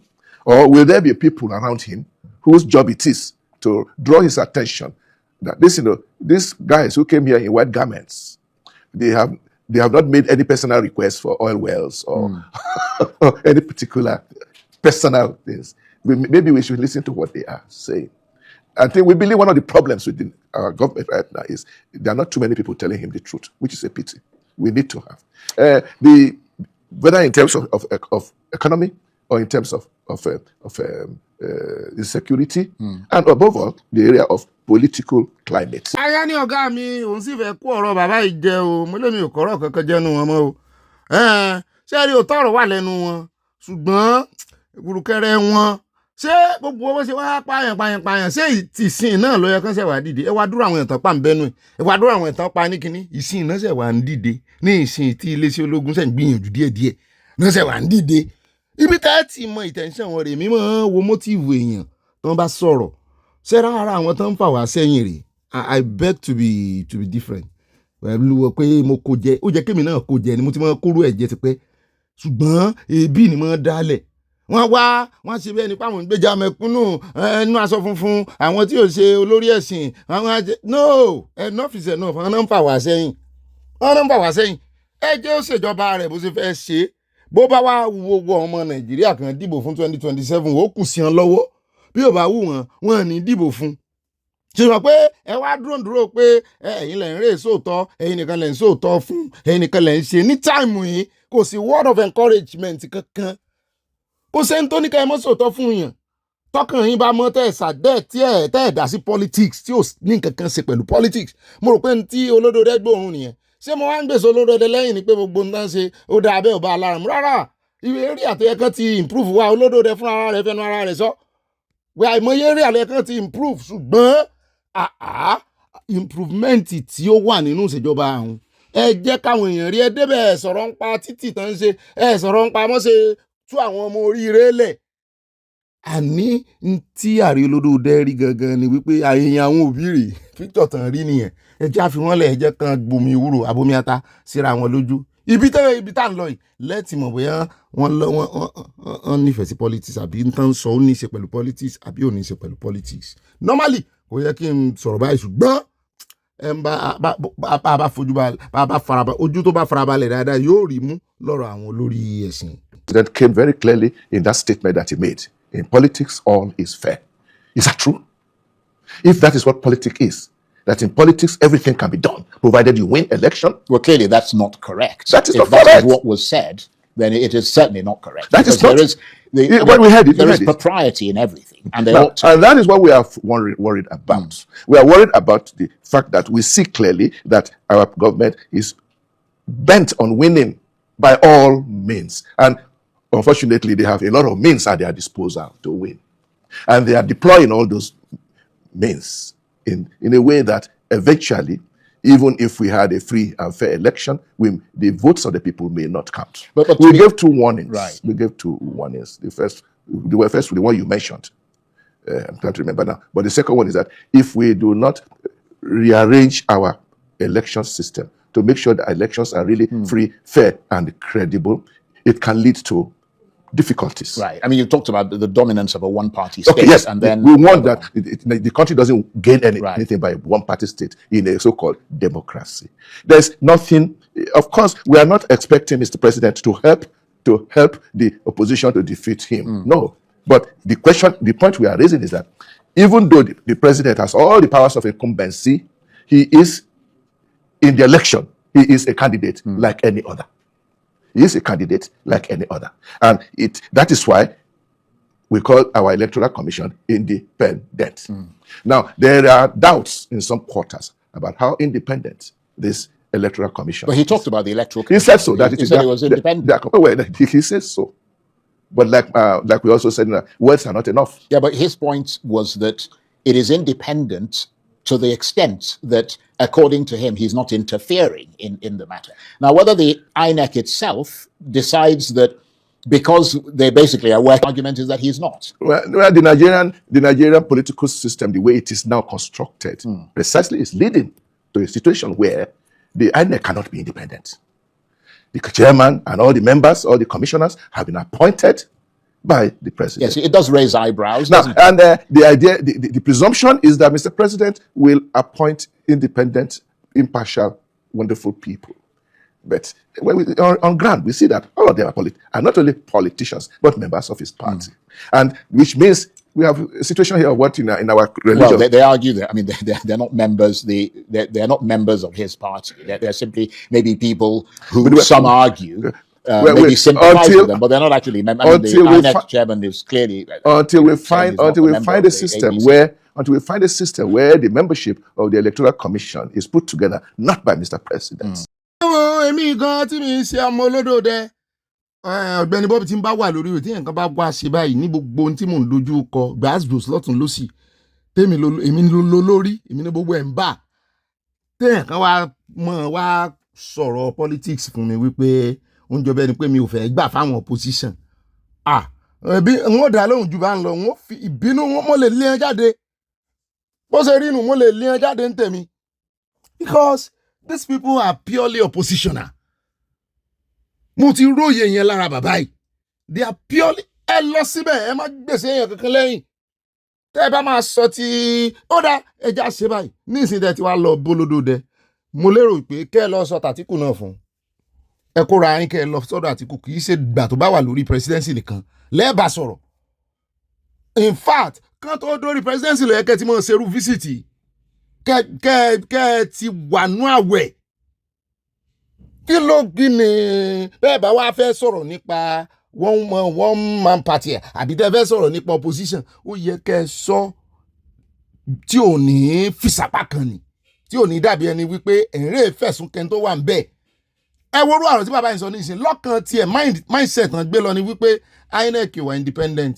Ẹ̀sùn sì wà lára mindset tí wọ́n pín ìyàtọ̀ fẹ̀sùn kan lódò rẹ̀ wípé òun gangan ló wà ń díẹ̀ tí INEC tí ò fi wà independent. Ẹ wá wo wariwo tí opposition náà ń pa INEC ni o wọ́n gá wọn lọ́rùn ni o judiciary ni o ọjọ́ tí ò bá pè wọ́n ọjọ́ tó bá pè wọ́n ẹ̀ ní gbọ́n kankan mọ́. Wọ́n lè rọra fẹnu tẹ́ńbẹ́lú ẹnu ẹgbẹ́ kan fi ní yes judiciary save them judiciary is now working. Ọjọ́ tí ò bá pè wọ́n judiciary ò work. Ọjọ́ tó bá pè wọ́n wọ́n ti ẹ̀ ní sọ̀rọ̀ débi pé lábẹ́ gọ́ọ̀mẹ̀ntì olódòdẹ ló ti work. Ọjọ́ tí ò bá pè wọ́n Tinubu ló gà wọ́n lọ́rùn. Abẹ́ẹ̀gì ẹ mọ̀ pa Tinubu fún ẹ fílẹ̀ o. Káwọn league of kínní náà oníṣẹ̀ṣe káyìn náà dire báyìí kẹ́rì kí Tinubu sílé ó wá jẹ́gbà tí bàbá wo Olúbàdàn lọ náà lè ṣẹlẹ̀ àbí bàbá débẹ̀ wọ́n sọ wípé kò kùdìẹ̀kùdìẹ̀ ò sí mọ́ wọ́n kọ́kọ́ dúpẹ́. Àwọn ilé ìkó tí wọ́n ti ẹ̀ fún ọ̀ sọ̀rọ̀ oríire captivity rárá wọ́n sọ nínú kíní wọn. Àmì ò ní gbarú ẹ̀ láàyè o. Lóòótọ́ kùdìẹ̀kùdìẹ̀ pọ̀ gbọ́ alárí. Ààrẹ olódòdẹ sì ti sọ fún yín kó tó wọlé kò ní ìdíkẹ́ ẹsẹ̀ tún lọ́ọ̀ mọ́ bá mọ́. Òun ó yọ subsidy o ọ̀nà tí ó gbà yọ ni ò sọ fún wa àmọ̀ pé yóò tètè yọ. Ó sì múnira dé. Ó ní bẹ́ẹ̀ èèyàn kan òkú ni ó kù òun ó yọ. Toró náà ti mọ̀ kó tó sọ̀rọ̀ ọ̀rọ̀ yẹn wípé ìnira díẹ̀ ó wà. Irọ́ tó ń pa fáwọn ọmọ Nàìjíríà tẹ́lẹ̀ ẹ jẹ́ àṣọ tọrọ síbi tọrọ wà. Ààrẹ olódòdẹ make àwọn bold step kan. Lóòótọ́ àwọn tó yí wọn ká náà wọn fi gbogbo ara ṣe o. Díẹ̀díẹ̀ nú àwọn ọ̀rọ̀ bàbá yìí ó múnádóko ṣùgbọ́n intention wọn ó wọ́ọ̀sì gbogbo ẹ̀ ó wọ́ọ̀sì ẹ̀ dànù intention wọn ó wọ́ọ̀sì ẹ̀ dànù opposition náà rí represent. I hope nobody thought that any political party is sending us. There's no way any political party can gather that kind of group I don't think they thought that. From different parts. I'd be astonished. From different parts of Nigeria, right. Yes. It isn't as if bishops haven't got their own different political feelings. So we do have differences. We do have differences. But when it comes to what is important for Nigeria, right. When it comes to our existential existence, òun náà lẹ ti gbọ́ lẹ́nu wọn yẹn wọn náà sọ fáàrí olódòdẹ pé ojú ajá ń ṣẹ̀jẹ̀ ṣùgbọ́n ààrẹ nìkan dànù ẹ mọ́ sọ̀rọ̀ ẹ̀ létí àwọn ọmọ ìròyìn ayọ̀ làwọn fẹ́ gbọ́ no to bad energy away with bad energy pé àwọn ò sọ wípé gbogbo ẹ̀dá ẹ ti mọ́ gbọ́ lẹ́nu àwọn èèyàn sì wà èmi ń pa àwọn kan poor people kò lè ṣaláìmọ́ sí lórílẹ̀ ṣùgbọ́n ebi ti ń pa àwọn èèyàn kan tó jẹ́ kí ní àwọn èèyàn fún ààrẹ olódòdẹ ń gbà lórí ọ̀rọ̀ yẹn pẹ̀yìn tí wọ́n á dé instead tẹ́ fi rọra bu jẹ́lú sójú egbò yìí ẹ wá fẹ́ mọ́ fi bíléèdì há ojú egbò ha tán sì mọ́ bí tẹ́ fi sí pé òbí ni wọ́n sọ lẹ́nu jáde o gbogbo wa náà la mọ̀ kódà wọ́n rí sọ bóyá rí sọ ṣùgbọ́n àwọn kan láàrẹ Tinubu ni ò fẹ́ gbóòtọ́ pé ipò tí lídà mọ́ wà ní wípé kí lídà kó gba ọgbọ ìmọ̀ra àgbàmọ́ rárá àgbàsára ni lọ́nà bàbá yìí náà ń wojú wọn wípé àwọn orí kan wà happy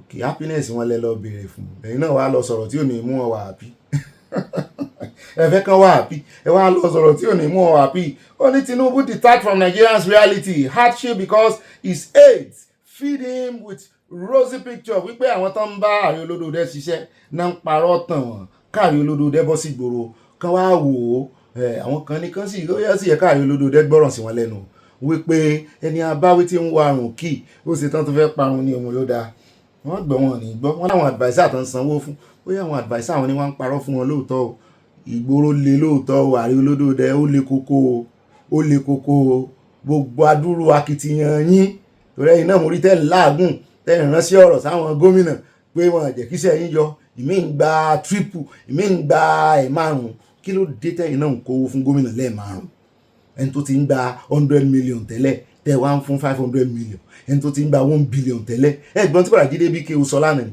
pé ìkan náà àwọn gómìnà táwọn mọ̀ ó sọ iye tó lékún 8 billion added kì í ṣe gbogbo ẹ̀ all together iye tó lé ẹ̀kúnwó tó lé tí ń gbà ó lé 8 billion ó lè mú gómìnà míì ya wèrè ó lè mú gómìnà míì mọ̀ sí gbéraga tí ó mọ̀ sí wa wù bíi ti alágídí agùdì tí ó mọ̀ sí wa wù owó ni wọ́n sì lò ó fún àwọn aráàlú sáàrí Olódòdé ló jẹ̀bi Ààrẹ Olódòdé dọ́gbọ́n jẹ̀bi toró lè ṣiṣẹ́ lòdì sí wọn nígbà tó bá fẹ́ wọlé ẹlẹ́ẹ̀kejì o ibi tẹ́ ẹ̀ ti jẹ̀bi ni wípé ẹni tẹ́tọ̀ rẹ̀ tọ́ sí ẹ fún wọn lẹ́tọ̀ọ́ wọn ẹ̀tọ́ yín ni kẹ́ ẹ fún state pé owó wà ńlẹ̀ o ẹ̀tọ́ ọmọ state àwọn ọmọ state náà nìkan di gómìnà wọn láṣọ mú torí ẹ̀ tán bá bẹ̀rẹ̀ sí fi EFCC lé wọn ládùúró owó tán ń gbà tí ò yọ yìí ẹjọ́ wọn sì lè kọ́ wọn ní tán máa ṣe tó mú Ààrẹ Olódòdé sọ̀rọ̀ fìbínú sọ̀rọ̀ lánàá ní ẹ̀kan ló ń ṣe flyover àwèrè kan kiri wọ́n fún wọn lówó wọ́n lẹ́tọ̀ọ́ nínú òfin ẹ lọ kà wọ́n lẹ́tọ̀ọ́ àti sọ fún wọn báyìí ní kẹ́ ẹ ṣe náwó yín autonomy àwọn náà lọ́tọ́nọ́mì gómìnà náà lágbára o ṣùgbọ́n ó kù sọ́wọ́ àwa aráàlú ẹlẹ́ẹ̀kejì ibẹ̀ ni wípé ẹ bá wa yọ immunity lórí àwọn gómìnà àyà ni wọ́n ní fojú re wo ra wọn èmi kọ́ ni wọ́n ní fojú re wò ẹ jẹ́ àyà lọ́dọ̀ Minister of Finance bọ̀dá Oyèdélé wọ́n náà fẹ́ sọ gbogbo owó tán save pé kámọ́ ti conclude kó náà ń kó fáwọn gómìnà fẹ́ sọ inú àkáǹtì tó wà wọ́n á tó publish ẹ̀ ṣé savings wà nínú àkáǹtì yẹn àwọn náà ni ẹ bá ń tẹ̀sí ẹja gbọ́ lẹ́nu wọn. But stability is the foundation, not the destination. We are mindful that stability is not the finish line. A stable economy can still be a stagnant one if growth is weak. A steady currency can still coexist with low purchasing power if productivity doesn't improve. Every real economic transformation follows a three-phase journey: stabilization, growth, and shared prosperity. We have done the grueling foundational work of the first phase. Our task now is converting that stability into investment, investment into productivity, productivity into decent jobs into incomes that Nigerian families can actually feel in a tangible way. Because a reform that shows up on national statistics but not on the household dining table hasn't finished its job. That is why, alongside the fiscal work, the federal government expanded cash transfers to 15 million vulnerable households, lifting an estimated 7.5 million Nigerians out of extreme poverty. And just about 2 weeks ago, Mr. President launched NG Cares, Hope, and Solid, over $3 billion initiatives in programs to strengthen primary health care, basic education, and support for displaced communities at the world level for the people who felt reform first and hardest. There was a question about the subsidy savings. Where has it gone to? I've heard this question so many times. And guess what? It's a valid question. The combined impact of the subsidy on fuel, as well as, I like to call it subsidy on FX, right, was about 5% of GDP. So you remove both, you save money. But saving money wasn't the primary objective. It was eliminating the distortion and the corruption in the system, which is more fundamental. But the money saving is also important. So where has the money gone to? And in a few days, you will see the detailed analysis, because we believe that we owe a duty to explain what we do to the Nigerian people. That's what transparency looks like. But in the meantime, I can give you some of the highlights. Many Nigerians will simply compare the past with the present and conclude that the reform is not working for them. Some would even say it's a bad reform. What we don't normally compare, or the question we usually don't ask, is what would have been if the reforms were not carried out. Counterfactual. Now, before the reforms, we were printing money to spend. Interest rates was about 8%. Minimum wage was 30,000 naira. If you just think about those three, those are big numbers. If you stop printing, the spending doesn't disappear. You need to finance the money you were printing before. That was part of where the savings went. Because the reforms induce higher prices, interest rates went up. So instead of paying 8% on our debt, we're paying as high as 24%. When you need to service debt, you don't debate it whether you need to pay. You can't negotiate it. You pay, and you pay on time. Minimum wage went up from 30,000 naira to 70,000 naira. That's almost double the wage bill of the government. In addition to other important spending, like the NEL fund, where over 1.5 million students receive not only their tuition, but stipend on a monthly basis.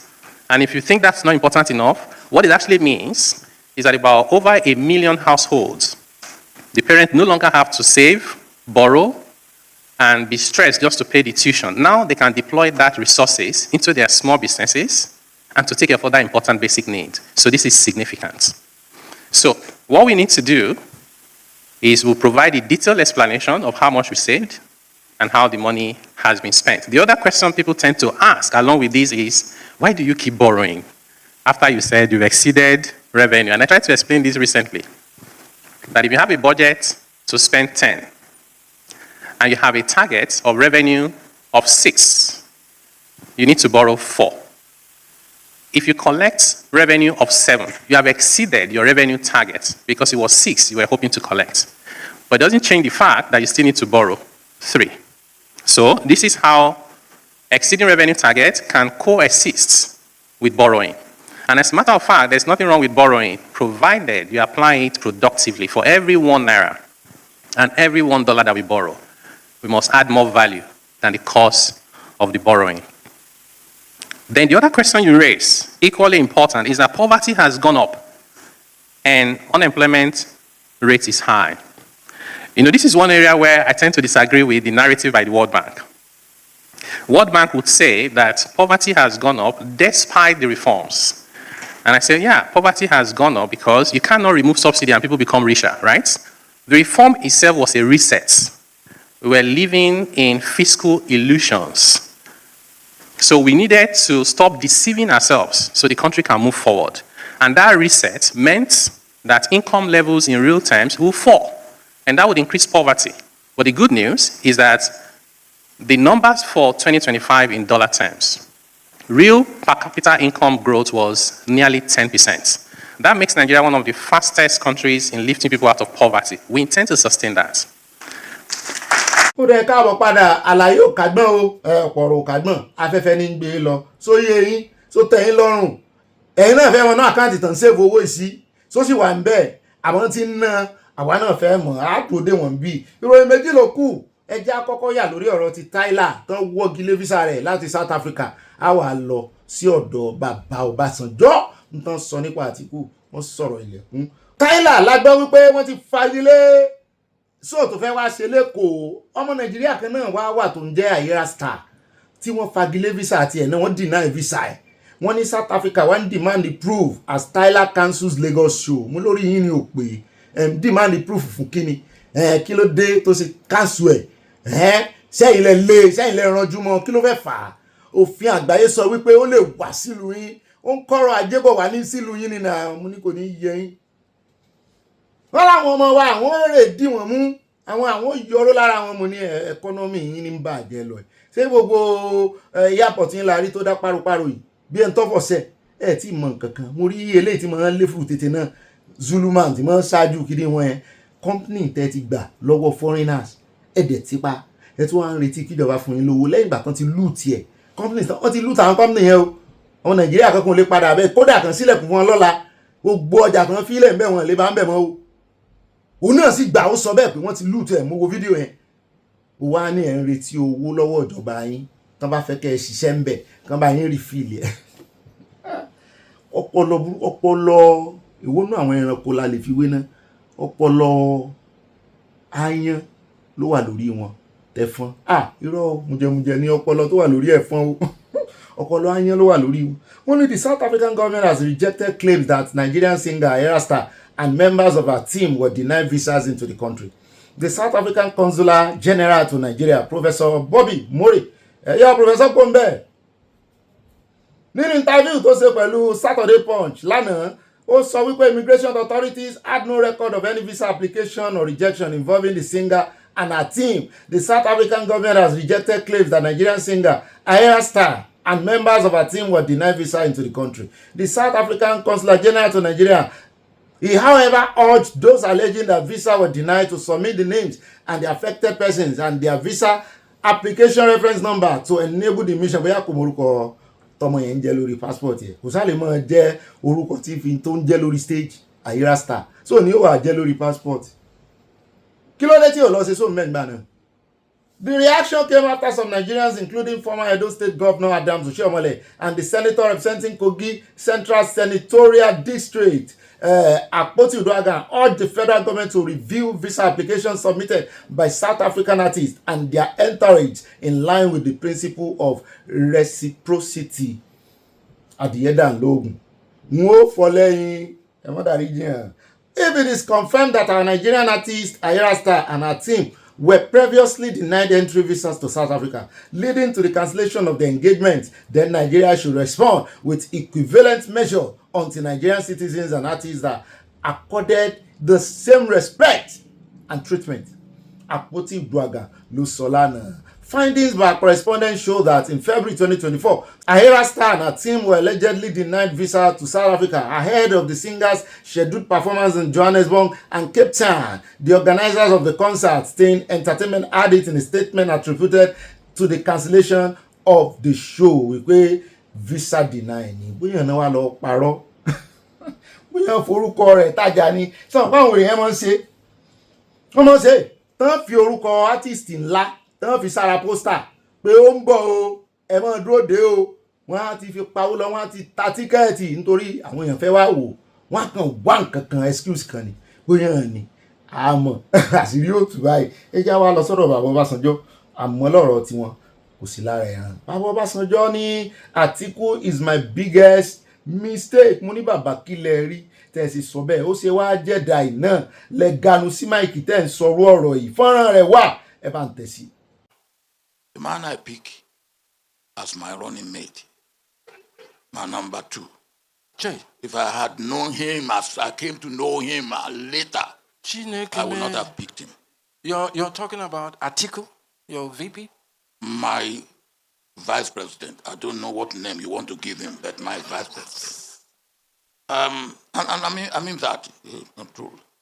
But of course, what I know about him later makes me thank God, because God did not allow his actions and reactions to overwhelm me or to divert my own focus from Nigeria or to harm Nigeria even. So, and then there's no bitterness because, well, he did things that he believed he should do, and God did things that God had to do, which makes me to be able to achieve what I was able to achieve.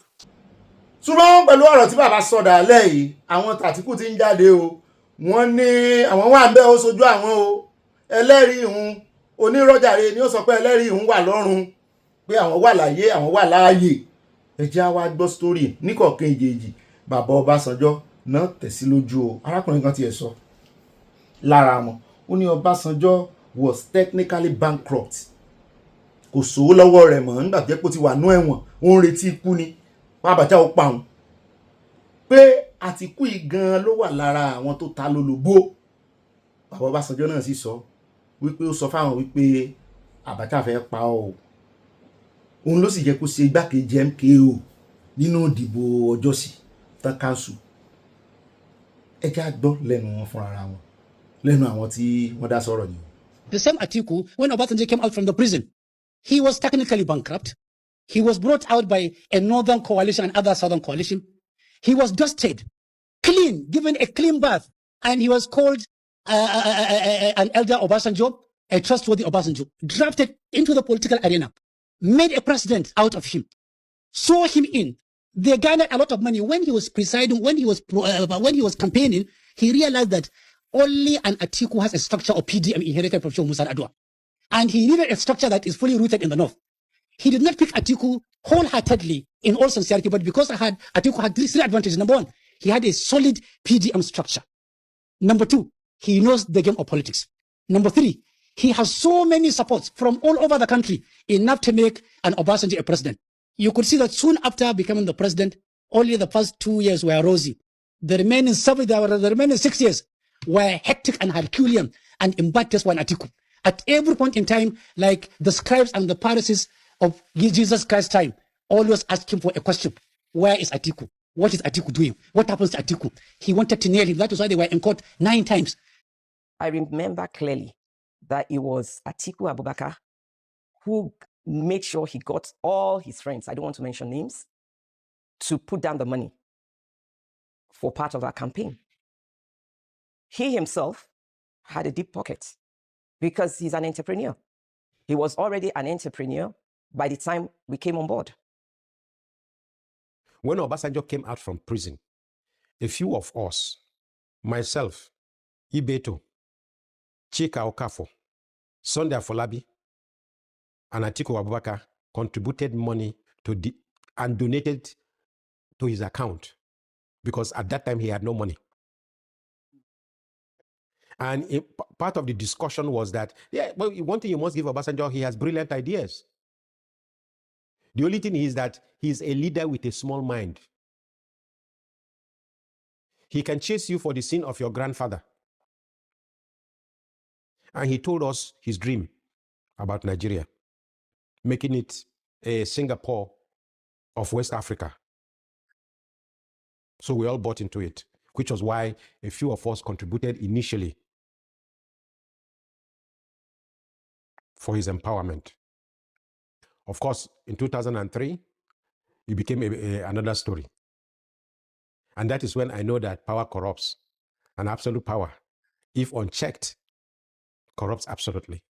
On Monday morning, I went out early in the morning. So by the time I got back to my farm, waiting for me in the farmhouse is Atiku Abubakar. I had 2 things in mind. One, to discuss with him how we could work together, because ever since General Yaradua was arrested, detained, tried, and imprisoned, we were working alone to get his arrest without real backing. So I went first of all to solicit for his backing on our struggle. And then, of course, secondly, to inform him of the information I had received that himself he was not safe, and that there were plans to pick him up. I remember it was the DPO of OTA who led to say that I was there, to say that he was being invited for questioning. And that was the beginning of his ordeal himself. Ó náà lẹ́tí báyẹn o pé Àtíkù nígi lẹ́yìn ọgbà Ọbásanjọ́ pé ńgbà tí Ọlọ́run yọ Ọbásanjọ́ kò nú ẹ̀wọ̀n torí kò yọ tí Àtíkù sì ti sọ prophecy lẹ̀ wípé Abacha fẹ́ pọ̀ ni o pé ṣùgbọ́n bí ò tiẹ̀ pa at the end of the day tọ́lọ́run kò yọ pé ó rí àbúrò kú ó rí fìrìfìrì kú pé tọ́lọ́run ti wá kó ọ yọ. Kí ló wá dé tó jẹ́ wípé bàtíkù bá wá sí ọ ẹni tó ti sí ọ lóore rí tó sì mọ̀ pé ó fẹ́ gbégbá àdìbò ní ìsìn, kí ló dé tó ń ṣe ẹ̀tanú ẹ̀, kí ló dé tó ń ṣe sánà ní ẹ̀, kí ni Peter Obi gbé fún ọ tó bá sì jẹ́ pé torí olódòdẹ náà ni torí ẹ̀yà yín amọ̀pọ̀ tálẹ̀ méjèèjì ẹ̀ ń rìn kóra yín lọ́nà, kí ló wá fà this time bàbá Ọbásanjọ́ wọn kò sórúkọ tán pé Ọbásanjọ́ tán wọ́n wá mú mọ́ ti Yorùbá wọ́n ní Yorùbá ọ̀dàlẹ̀ ní án wọ́n ní ọ̀dàlẹ̀ Yorùbá wọn ṣe trust mọ́ mo ní ẹ̀yin lẹ ṣe trust a ní relationship yìí ti wó kò sẹ́ni tó trust anybody mọ́ ṣé Yíbò ló trust yín ṣé ẹ̀yin trust Yíbò àti gbà pé yóò trust wa sáwà trust yín relationship tí Yorùbá sì ti sí trust mọ́ ó ti technically ó ti dàwó ẹ wọnú ìgbéyàwó lọ tí ò sí trust láàrin lọ́kọláya mọ́ wọ́n manage ara wọn ni bẹ́ẹ̀ ni ilé tí ò bá sì fẹ́ mọ́ ẹ lè fi friendship pọ̀ tiẹ̀ ìfẹ́ mọ́ ń lọ o ẹ lè fi friendship pọ̀ tiẹ̀ mo ti rí èèyàn tó wẹ́ẹ̀dì tán tó sì jẹ́ wípé láàrin 2 years tó wẹ́ẹ̀dì ìyàwó rẹ̀ ní accident so naturally ó nífẹ̀ẹ́ ìyàwó rẹ̀ ó tọ́jú ó dúró tí o ṣùgbọ́n ìyàwó rẹ̀ gan ò lè ṣe bí obìnrin mọ́ kò lè bímọ mọ́ kò tiẹ̀ dára rẹ̀ mọ̀ wọ́n sì ń kọ́ wà fẹ́ ti ọpọlọ ẹ̀ so irú ẹni yẹn ó ti dájú pé yóò nífẹ̀ẹ́ lòmíì yóò fẹ́ lòmíì bó pẹ́ bóyá love ti lọ nìyẹn situation máa ń mú love lọ o naturally gan láìsí nǹkan kan tó sí yẹn kankan situation ó máa ń mú lọ èmi ò sọ tàwọn tí wọ́n de àwọn èèyàn padlock ò tán mọ̀ ní mọ́ nífẹ̀ẹ́ rẹ̀ mọ́ tán shift love ẹ̀ ìyún kọ́lé spiritual náà wà ẹ̀ ń bá ní òsì spiritual ó ti kú ṣùgbọ́n tí mo fẹ́ fàyọ́ ń bẹ̀ náà ni wípé tí ìfẹ́ bá lọ tó bá tẹ́ bá jọ̀rẹ̀ ara yín láti gbà tẹ́ tí ń ṣe àfẹ́sọ́nà ẹ lè fi friendship ẹ lè fi pè ìfẹ́ yẹn padà tàbí kẹ́ fi replace ẹ̀ for the meantime tí yóò fi padà friendship yes tẹ́mọ̀ bára yín ṣeré bí ọmọ kékeré tẹ́mọ̀ jọ̀wẹ̀kẹ́ tẹ́mọ̀ gbára yín dì káàkiri ṣùgbọ́n sẹ́ẹ̀rí tí trust bá ti kó ń bẹ́ẹ̀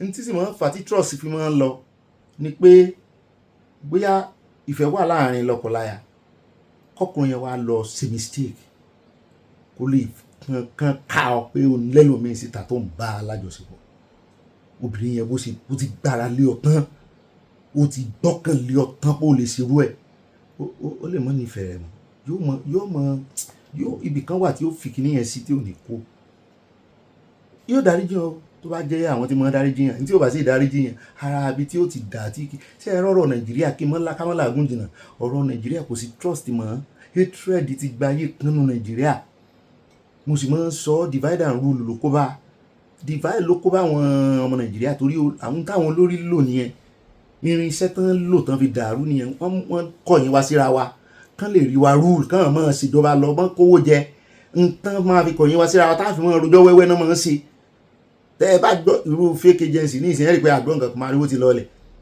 nǹkan míì ọtún ti fi distract wa they know their way now àti wá so divided pátápátá àti wá so divided nínú ṣe wa nínú ọ̀rọ̀ wa nínú jẹ wa nínú ìrìn wa àti wá so divided kò sífẹ́ kankan ìran mi nìkan lágbàgbọ́ tí ń ṣe program ní ìran mi nìkan ni mò ń tọ́ka àfẹ́ sí mi ò yé ti ìran mi o so yín báwọn ìran mi nìkan ni mò ń tọ́ka àfẹ́ sí the only thing tó lè mú mi love ìran mi nínú Nàìjíríà ní kóníkálùkù lọ lọ́tọ̀ọ̀tọ̀ kẹ́wọ́n gba visa wá sọ́dọ̀ wa ká mojú yín ká mojú ará àta àjèjì ká mojú ọmọ ọkọ ká mojú ọmọ àlè the only thing nìyẹn pé kẹ́ wá mọ́ halẹ̀ máa ẹ̀yin lẹ kẹ́ mọ́ ní baba ńlá yín ló nílẹ̀ kẹ́ mọ́ ní àjọ níní arábìnrin kan ní ń béèrè lẹ́nu ọjọ́ mẹ́ta yìí lórí agbágbé wípé everybody ló ní ancestral home ibi tó ti ṣẹ̀ wá ọmọ Ìgbò wọ́n ní tiwọn ìtàn bó ti ẹ̀ pé wọ́n fẹ́ da ìtàn rú wọ́n sì níbi tán tọ́ka sí àwa Yorùbá ní tíá àwọn kìnní náà ní tiẹ̀ Haúsá ṣùgbọ́n Fúlàní ò ní ọdún tún wá ṣe ìmọ̀ ẹ̀rọ tún ti wá fìdí ẹ̀ múlẹ̀ èèyàn tún lè mọ àwọn èèyàn rẹ̀ through DNA ń Fúlàní ò nítorí ẹlẹ́sẹ̀ mọ́ rí tíró àwọn bàlá yẹn gómìnà wọn bá sí tó mọ́ sọ pé gbogbo ibi tí Fúlàní bá ti wà lórílẹ̀-èdè gbogbo àgbáyé tó bá wá Nàìjíríà ara àwọn ni orí bẹ́ẹ̀ nomads bó ló ṣe máa jára yín wọ́n dẹran kiri nínú Bíbélì náà láyé jọ́hun nomads wà wọ́n ní bí àwọn láwọn nomads tí wọ́n náà bí tí wọ́n pè ní àwọn ará àṣálẹ̀ wọ́n mọ̀ èyí ti ara wọn náà pé wọ́n ṣe náà jọ jẹ́ dìsẹ́mìtà lótọ́ kán tó gbà pé wọ́n join àwọn gan kì í ṣe kékeré mo sì ṣe ń wòye yìí ọdún kan ó dọ̀dún kan fún wọn tí oníkálukú ó ní àdáwà ni torí tẹ́ ẹ bá dé ọ̀dọ̀ àwọn ìsàlẹ̀ yẹn ẹ̀ràn yẹn ti súnmọ́ ǹjẹ́ ìsọ̀ Algeria náà súnmọ́ àbí Morocco àbí Libya wọ́n ti súnmọ́ Libya gan-an tó jẹ́ wípé in fact bí ìṣe Áfíríkà náà ẹ̀ràn tòkè ń bí inú àwọn ti funfun extreme yẹn làwá sí wa wọn ìfẹ́ gbà wọ́n ó dá ohun tí mò ń gbìyànjú àti sọ náà ni pé ìgbéyàwó ọ̀tẹ̀ tán sopọ̀ lọ́jọ́ sí ó ti tú o Ọlọ́run fúnra rẹ̀ ti tú igi Nàìjíríà o the best thing ni kó ní kálukú ṣe kíni kó lọ lọ́tọ̀ọ̀tọ̀ ìgbésẹ̀ táyọ̀ olódọ́dẹ́ sì ń gbé yóò ń dùn mọ́ wa ṣùgbọ́n mo fẹ́ kán ṣe bí ọmọ akin kán anyway ìkúdà ó tó tẹ̀ lọ́wọ́ finally second time a sì gbèsè lẹ́yìn tó bá di kànrán gidá tẹ́ ẹ ṣe wèrè ó ṣe yín àmọ́ tá à ń ṣe wèrè ó ṣe yín yóò yá kò ní yẹ ẹ lẹ́ o báà mi ìbídàpọ̀ tẹ́ ń béèrè wípé clueless kínní bẹ́ẹ̀ ni kò síjọba tí ó wà clueless tẹ́ ẹ bá ní ti Tinubu náà clueless àwa ti sọ fún yín kò sẹ́ni tó lè gba Nàìjíríà là even Tinubu ẹni kí ló dé ta ti wá ń gbèsè lẹ́yìn tí ìgbọ́n tá à ń sọ látijọ́ ìnáà ni àwa ò gbèsè èèyàn kankan lẹ́yìn kí torí kí ti Nàìjíríà lè dá irọ́ kí ti wá lè dá níwẹ̀ mọ́ Yorùbá gbogbo ọ̀nà títí wá ó fi dá tó yẹ pé tá a bá ti ní ó ti yá o àti ń lọ o tá a fi tètè rọ̀ náà lọ ìyún ò ní o kò ṣèjọba dáadáa tá ló fẹ́ ṣe dáadáa tá ń ti ṣe dáadáa sẹ́yìn àmọ́ chronology bí Nàìjíríà ṣe ń fẹ̀yìn rìn àmọ́ chronology rẹ̀ inú Bíbélì náà ti máa ń sọ pé Abraham sì bí Samson sì bí amúlọ́lọ́jì sì wò ọmọbìnrin kan ó sì fẹ́ ní gúúsù àrẹwà Arímẹ́lẹ́kì sì bí mo ń ṣe tèmi ní ohun olùwà bẹ́ẹ̀ nu Bíbélì bẹ́ẹ̀ o chronology Nàìjíríà ó ń fà sẹ́yìn ni ó ti dojúrú àwọn tí ìsọmọ ọkọ̀ tán sínú Nàìjíríà tẹ́lẹ̀ àwọn náà ń claim Nàìjíríà ní ìsìn àyà wa gbọ́ adébẹ̀ náà wàlẹ̀ ń bára ìmọ̀jẹ̀ ń rojọ́ wẹ́wẹ́ ó ti fẹ́ dẹjọ́ wẹ́wẹ́ yóò yá kò ní yẹ ẹ̀ lẹ́wọ̀n ibi tá a bá dé yìí ẹni tí ò bá tí ì mọ ìtumọ̀ ìgbésẹ̀ tá à ń gbé wípé àyíníke versus àyínípadà ni a ti gbọ́n tán bá ń bá ọ̀tá rẹ̀ jà tó bá lé ọ kúrò lórí tẹ́ǹjà boxing wrestling tó lé ọ kúrò lórí kíní ríǹgì yẹn àti tó ò bá ráyè padà tí ò fún ọ láyè àti padà orí ríǹgì yóò win rẹ o àfi kó yá wáàyè gbogbo ọgbọ́n tó o bá mọ̀ padà sórí ríǹgì yẹn náà ń tà sínú wọ́n ti tì àmọ́ ta tẹ́lẹ̀ tẹ́ bá ń gbọ́ ẹ tí wọ́n gbọ́ ta ẹ tí wọ́n sí kànga óyá sí kànga àwa lá tí wọ́n sí kànga ní ìsìn wọ́n tí àwọ̀ ta tẹ́lẹ̀ ni àti wọlé padà àfọgbọ́n wọlé àwa láwà tíyàn sí kànga àyà nìṣòǹlẹ̀ fi ròyìn tíyàn sí kànga àwọn ọ̀tá Yorùbá gbogbo wọn pátápátá bá mi sọ̀rọ̀ mi ti yẹ yín báwọn bá mi ìdàpọ̀ yóò sì yẹ yín ẹ bá ń kíìsì mọ́ mi ìbítẹ̀ wa torí bá mi ti mọ́ ń wò mí látijọ́ ìpé ìwọ Bobby tó ṣe ń pariwo Tinubu yìí wọ́n mọ̀ ọ́n náà bá mi ó nídìí bí ò bá nídìí obìnrin ìjẹkùmọ́lú ẹ jẹ́ à lo style wo àdúrà ni ẹ mọ̀ gbà fún wa yóò sì ṣe sí gbogbo ọ̀nà tá a fi kó nù àwọn ilé ayéyìn gbọ́dọ̀ lo ọdún kan mọ́ pẹ̀lú àwọn ará bíi lórí rẹ̀ ṣèjọba tán báyìí ká palẹ̀ mọ́ ayáwóyá wọn bínú ní abala ń bára yìí. ó ra o mo kí n káàbọ̀ sínú abala ń bára yìí pápápá láti o ẹ jẹ́ n kọ́kọ́ dúpẹ́ fún gbogbo ẹ̀yin tí ẹ̀ ń béèrè mi tẹ̀ ń yẹ̀ mí wò pé Ọ̀gbẹ́ni Bobby gbọ́ pé ilẹ̀ rírì ó ṣẹlẹ̀ ní Italy sí òdòdó yín ó jìnnà gbọdọ̀dọ̀ wa dúpẹ́ lọ́wọ́ Ọlọ́run o Naples ló ti ṣẹlẹ̀ ṣùgbọ́n ibi tá a wà ó jìnnà síbẹ̀ ṣùgbọ́n mo dúpẹ́ lọ́wọ́ gbogbo yín torí ení ní oṣù bẹ̀rẹ̀ a ní gbọ́bi síra wa torí ẹ̀ mo sì máa ń ní ẹjẹ́ a máa yọ̀ káfayọ̀ kún káfayọ̀ pọ̀ tiẹ̀ ibi ò ní ṣẹlẹ̀ sí wa ẹjẹ́ a mọ rírì ibi tá a ti ṣẹ̀ wá ẹjẹ́ a jà takuntakun ká jà fitafita ká gba ilẹ̀ wa ẹ mọ̀ jẹ́ káwọn àtọ̀húnrìn wa kankan máa halẹ̀ mọ́ wa ìdí ni wípé ṣe rí gbogbo àwọn Europe gbogbo ìlú òyìnbó tá à ń sá wa yìí gan ti mọ̀ wípé ṣe rí technology ń kó bá wọn ń jẹ mùdùmùdù technology ní ìsinyìí o ṣe rí ọjọ́ ọdún ìgbà àkókò oṣù time tí disadvantages technology bá máa bẹ̀rẹ̀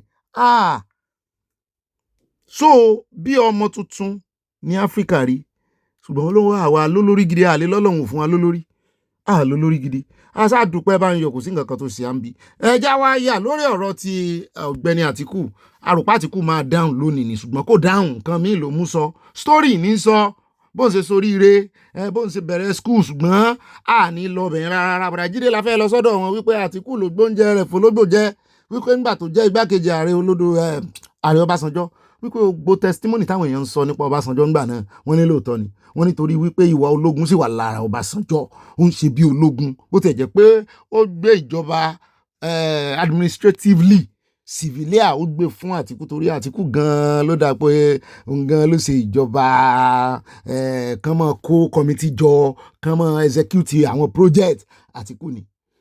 So nídìí èyí wọ́n nígbà kan wà tí àwọn gómìnà tí wọ́n pa orí pọ̀ pọkàn pọ̀ pẹsẹ̀ pọ̀ pọwọ́ pọ̀ pawara pọ̀ wípé fẹ́ kí Àtíkù kó gba ipò Ọbásanjọ́ pé first time tí Ọbásanjọ́ ti ṣe yẹn ti tó pé tán bá ka gbogbo gómìnà bí àwọn gómìnà ṣe rọ́ sínú ẹgbẹ́ APC nísìn wọ́n ní tí wọ́n ṣe bàbáṣà fún ààrẹ olódo rẹ̀ wọ́n ní bẹ́ẹ̀ náà ṣe gbà pátápátá fún Àtíkù wọ́n ní bóyá alárí méjì àbí mẹ́ta ni wọ́n tó ṣẹ́kù fúnra wọn náà làwọn fẹ́ k'Àtíkù gbà lọ́wọ́ Ọbásanjọ́ kì í ṣe pé gbàtà Ọbásanjọ́ ń dàbẹ̀ ẹlẹ́ẹ̀kẹta o ẹlẹ́ẹ̀kejì ni o wọ́n ní ṣùgbọ́n Àtíkù ó fojú fò wípé time sí wà fóun tí Ọbásanjọ́ bá ti kó ń bẹ̀ tán torí Àtíkù ò bá kò ràn yín pẹ̀lú pé wọ́n rotate ẹ̀ àwọn ilẹ̀ Haúsá ò sì tiwọn nísìn àwọn ilẹ̀ Ìgbò ò sì tiwọn ilẹ̀ Yorùbá wà sí tiwọn kò kàn án òfin Nàìjíríà ló ń tẹ̀lé wípé anybody from anywhere ó lè di president at any time òun ló kó bá PDP dòní ẹ jẹ́ agbọ́rọ̀ lẹ́nu Bàràjídé ó ti tọ́jú wọ́n ṣàlàyé ju bẹ́ẹ̀ mi sì mọ́ lọ. Yeah, you see, Obasanjo, I've said before that Atiku's best chance to be president came in 2023. The months leading to the 2020, I mean, in the months leading to the 2003 election, not 2023, when the governors came together, had a meeting in the Akwa Ibom Lodge in Abuja, and told Atiku that they were prepared to support him, that they were tired of Obasanjo's dictatorial presidency. Atiku had the chance. Every governor literally wanted him. There were very few governors who did not want him to take over. They were simply tired of Obasanjo's antics. Obasanjo pleaded with Atiku, pleaded with him. Somebody even said he held his legs. I was not there, so I cannot validate that. But I know that he pleaded with him not to listen to what those governors were saying. Atiku decided to continue as Obasanjo's deputy, which some Nigerians will erroneously call Obasanjo's vice. The right way to say it is Obasanjo's deputy. Now, after they got back, Obasanjo became increasingly jealous of Atiku. He began taking away the privileges that Atiku had during the first time. Because during the first time, Atiku played prominent roles in economic policy, government institutions, or supervising government institutions, and he was in charge of the National Economic Council, the National Council on Privatization. He reflected how much confidence Obasanjo had in him. The going was good. But after that attempt by governors to unseat him using Atiku, Obasanjo became jealous and he tried to reduce his powers and influence. He started seeing all kinds of things. At a point, Obasanjo even declared Atiku's position vacant. Remember, he suspended, he fired some of the people working with Atiku. People like Garuba Shehu, people like Akonde. And his argument was that there's only one presidency. So when you are hired to work in the presidency and then seconded to the office of the VP. So the president, you are still an appointee of the president. So, and that's why sometimes somebody will be working directly under Atiku and they will say it's a presidential advisor, but seconded to Atiku's office. So he started firing some of Atiku's staff. He started doing his best to weaken Atiku, even declared the seat vacant. But the Supreme Court said, no, you cannot do that because it is a joint ticket. Both of you won the election together on a joint ticket. So you are inseparable. You are like Siamese twins. The rivalry continued when Atiku wanted to contest for the presidency on a different platform. Again, Obasanjo moved quickly to stop him from contesting by having him indicted over the corruption at PTDF. Again, Atiku won in court because the court held that no one can be disqualified from contesting an election based on a report put together by a committee. That committee is not a court of law. You can be disqualified if you are impeached. You can't contest until after 10 years, or if you are convicted. So it was made clear to Obasanjo. Obasanjo again lost.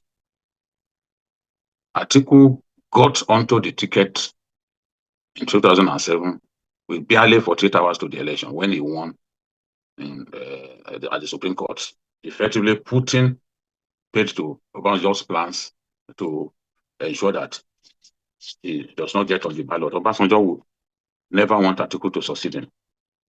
And so even after they left office, the rivalry continued. Obasanjo making accusations. Sometimes Atiku will respond. And then, in fact, in the 2018 interview with Premium Times, the former president said he could not support Atiku for president. He argued that he knew his former deputy differently. He said, if I support Atiku for anything, God will not forgive me if I do not say yes. But once I know Atiku can never enjoy my support. And this time around, he said, of course, what I know about him later, I will not have picked him. Thank God that God did not allow his actions and reactions to overwhelm me, divert my focus from Nigeria or harm Nigeria. So I think that what triggered the current verbal assault from Obasanjo was Atiku's needless reaction to what Obasanjo said about 2 weeks ago. There was no need for that reaction. It was an infantile reaction, a very childish one, for Atiku's spokesman to have said that Obasanjo said all those things. Obasanjo is trying to demarket him to favor his kinsman in the 2027 election. Everyone knows that Obasanjo is not a Tinubu supporter. They've been quarreling since when both of them were in office, when Obasanjo seized the local government funds of the Lagos State government, of Lagos State. Everyone knows that Obasanjo's preferred candidate in the 2023 presidential election was Peter Obi, and he has not withdrawn support for Peter Obi as we speak. So why would anyone say that Obasanjo's recent remarks about Atiku were meant to help his so-called kinsman? Who is the kinsman? Certainly not Makinde. He certainly has to be Bola Ahmed Tinubu. So Obasanjo, having had that, took it as a trigger to say what he said to Charlie Boy. So Obasanjo is not the sort of person that you will insult and expect that he will keep quiet. At best, when Obasanjo said that Atiku gave 5 million naira bribe to the former Speaker of the House of Reps, Gali Daraba, Atiku should simply have said, you have no evidence of what you have said because Naba is dead, he's not in position to defend himself, and he should just have stopped at that. But by going on to accuse him, challenging him to be transparent, to mention who he's supporting, and he's trying everything to make sure that his kinsman wins. He needlessly triggered Obasanjo. Obasanjo is one of the most detribalized presidents that we've had. So you can't accuse him. Nepotism.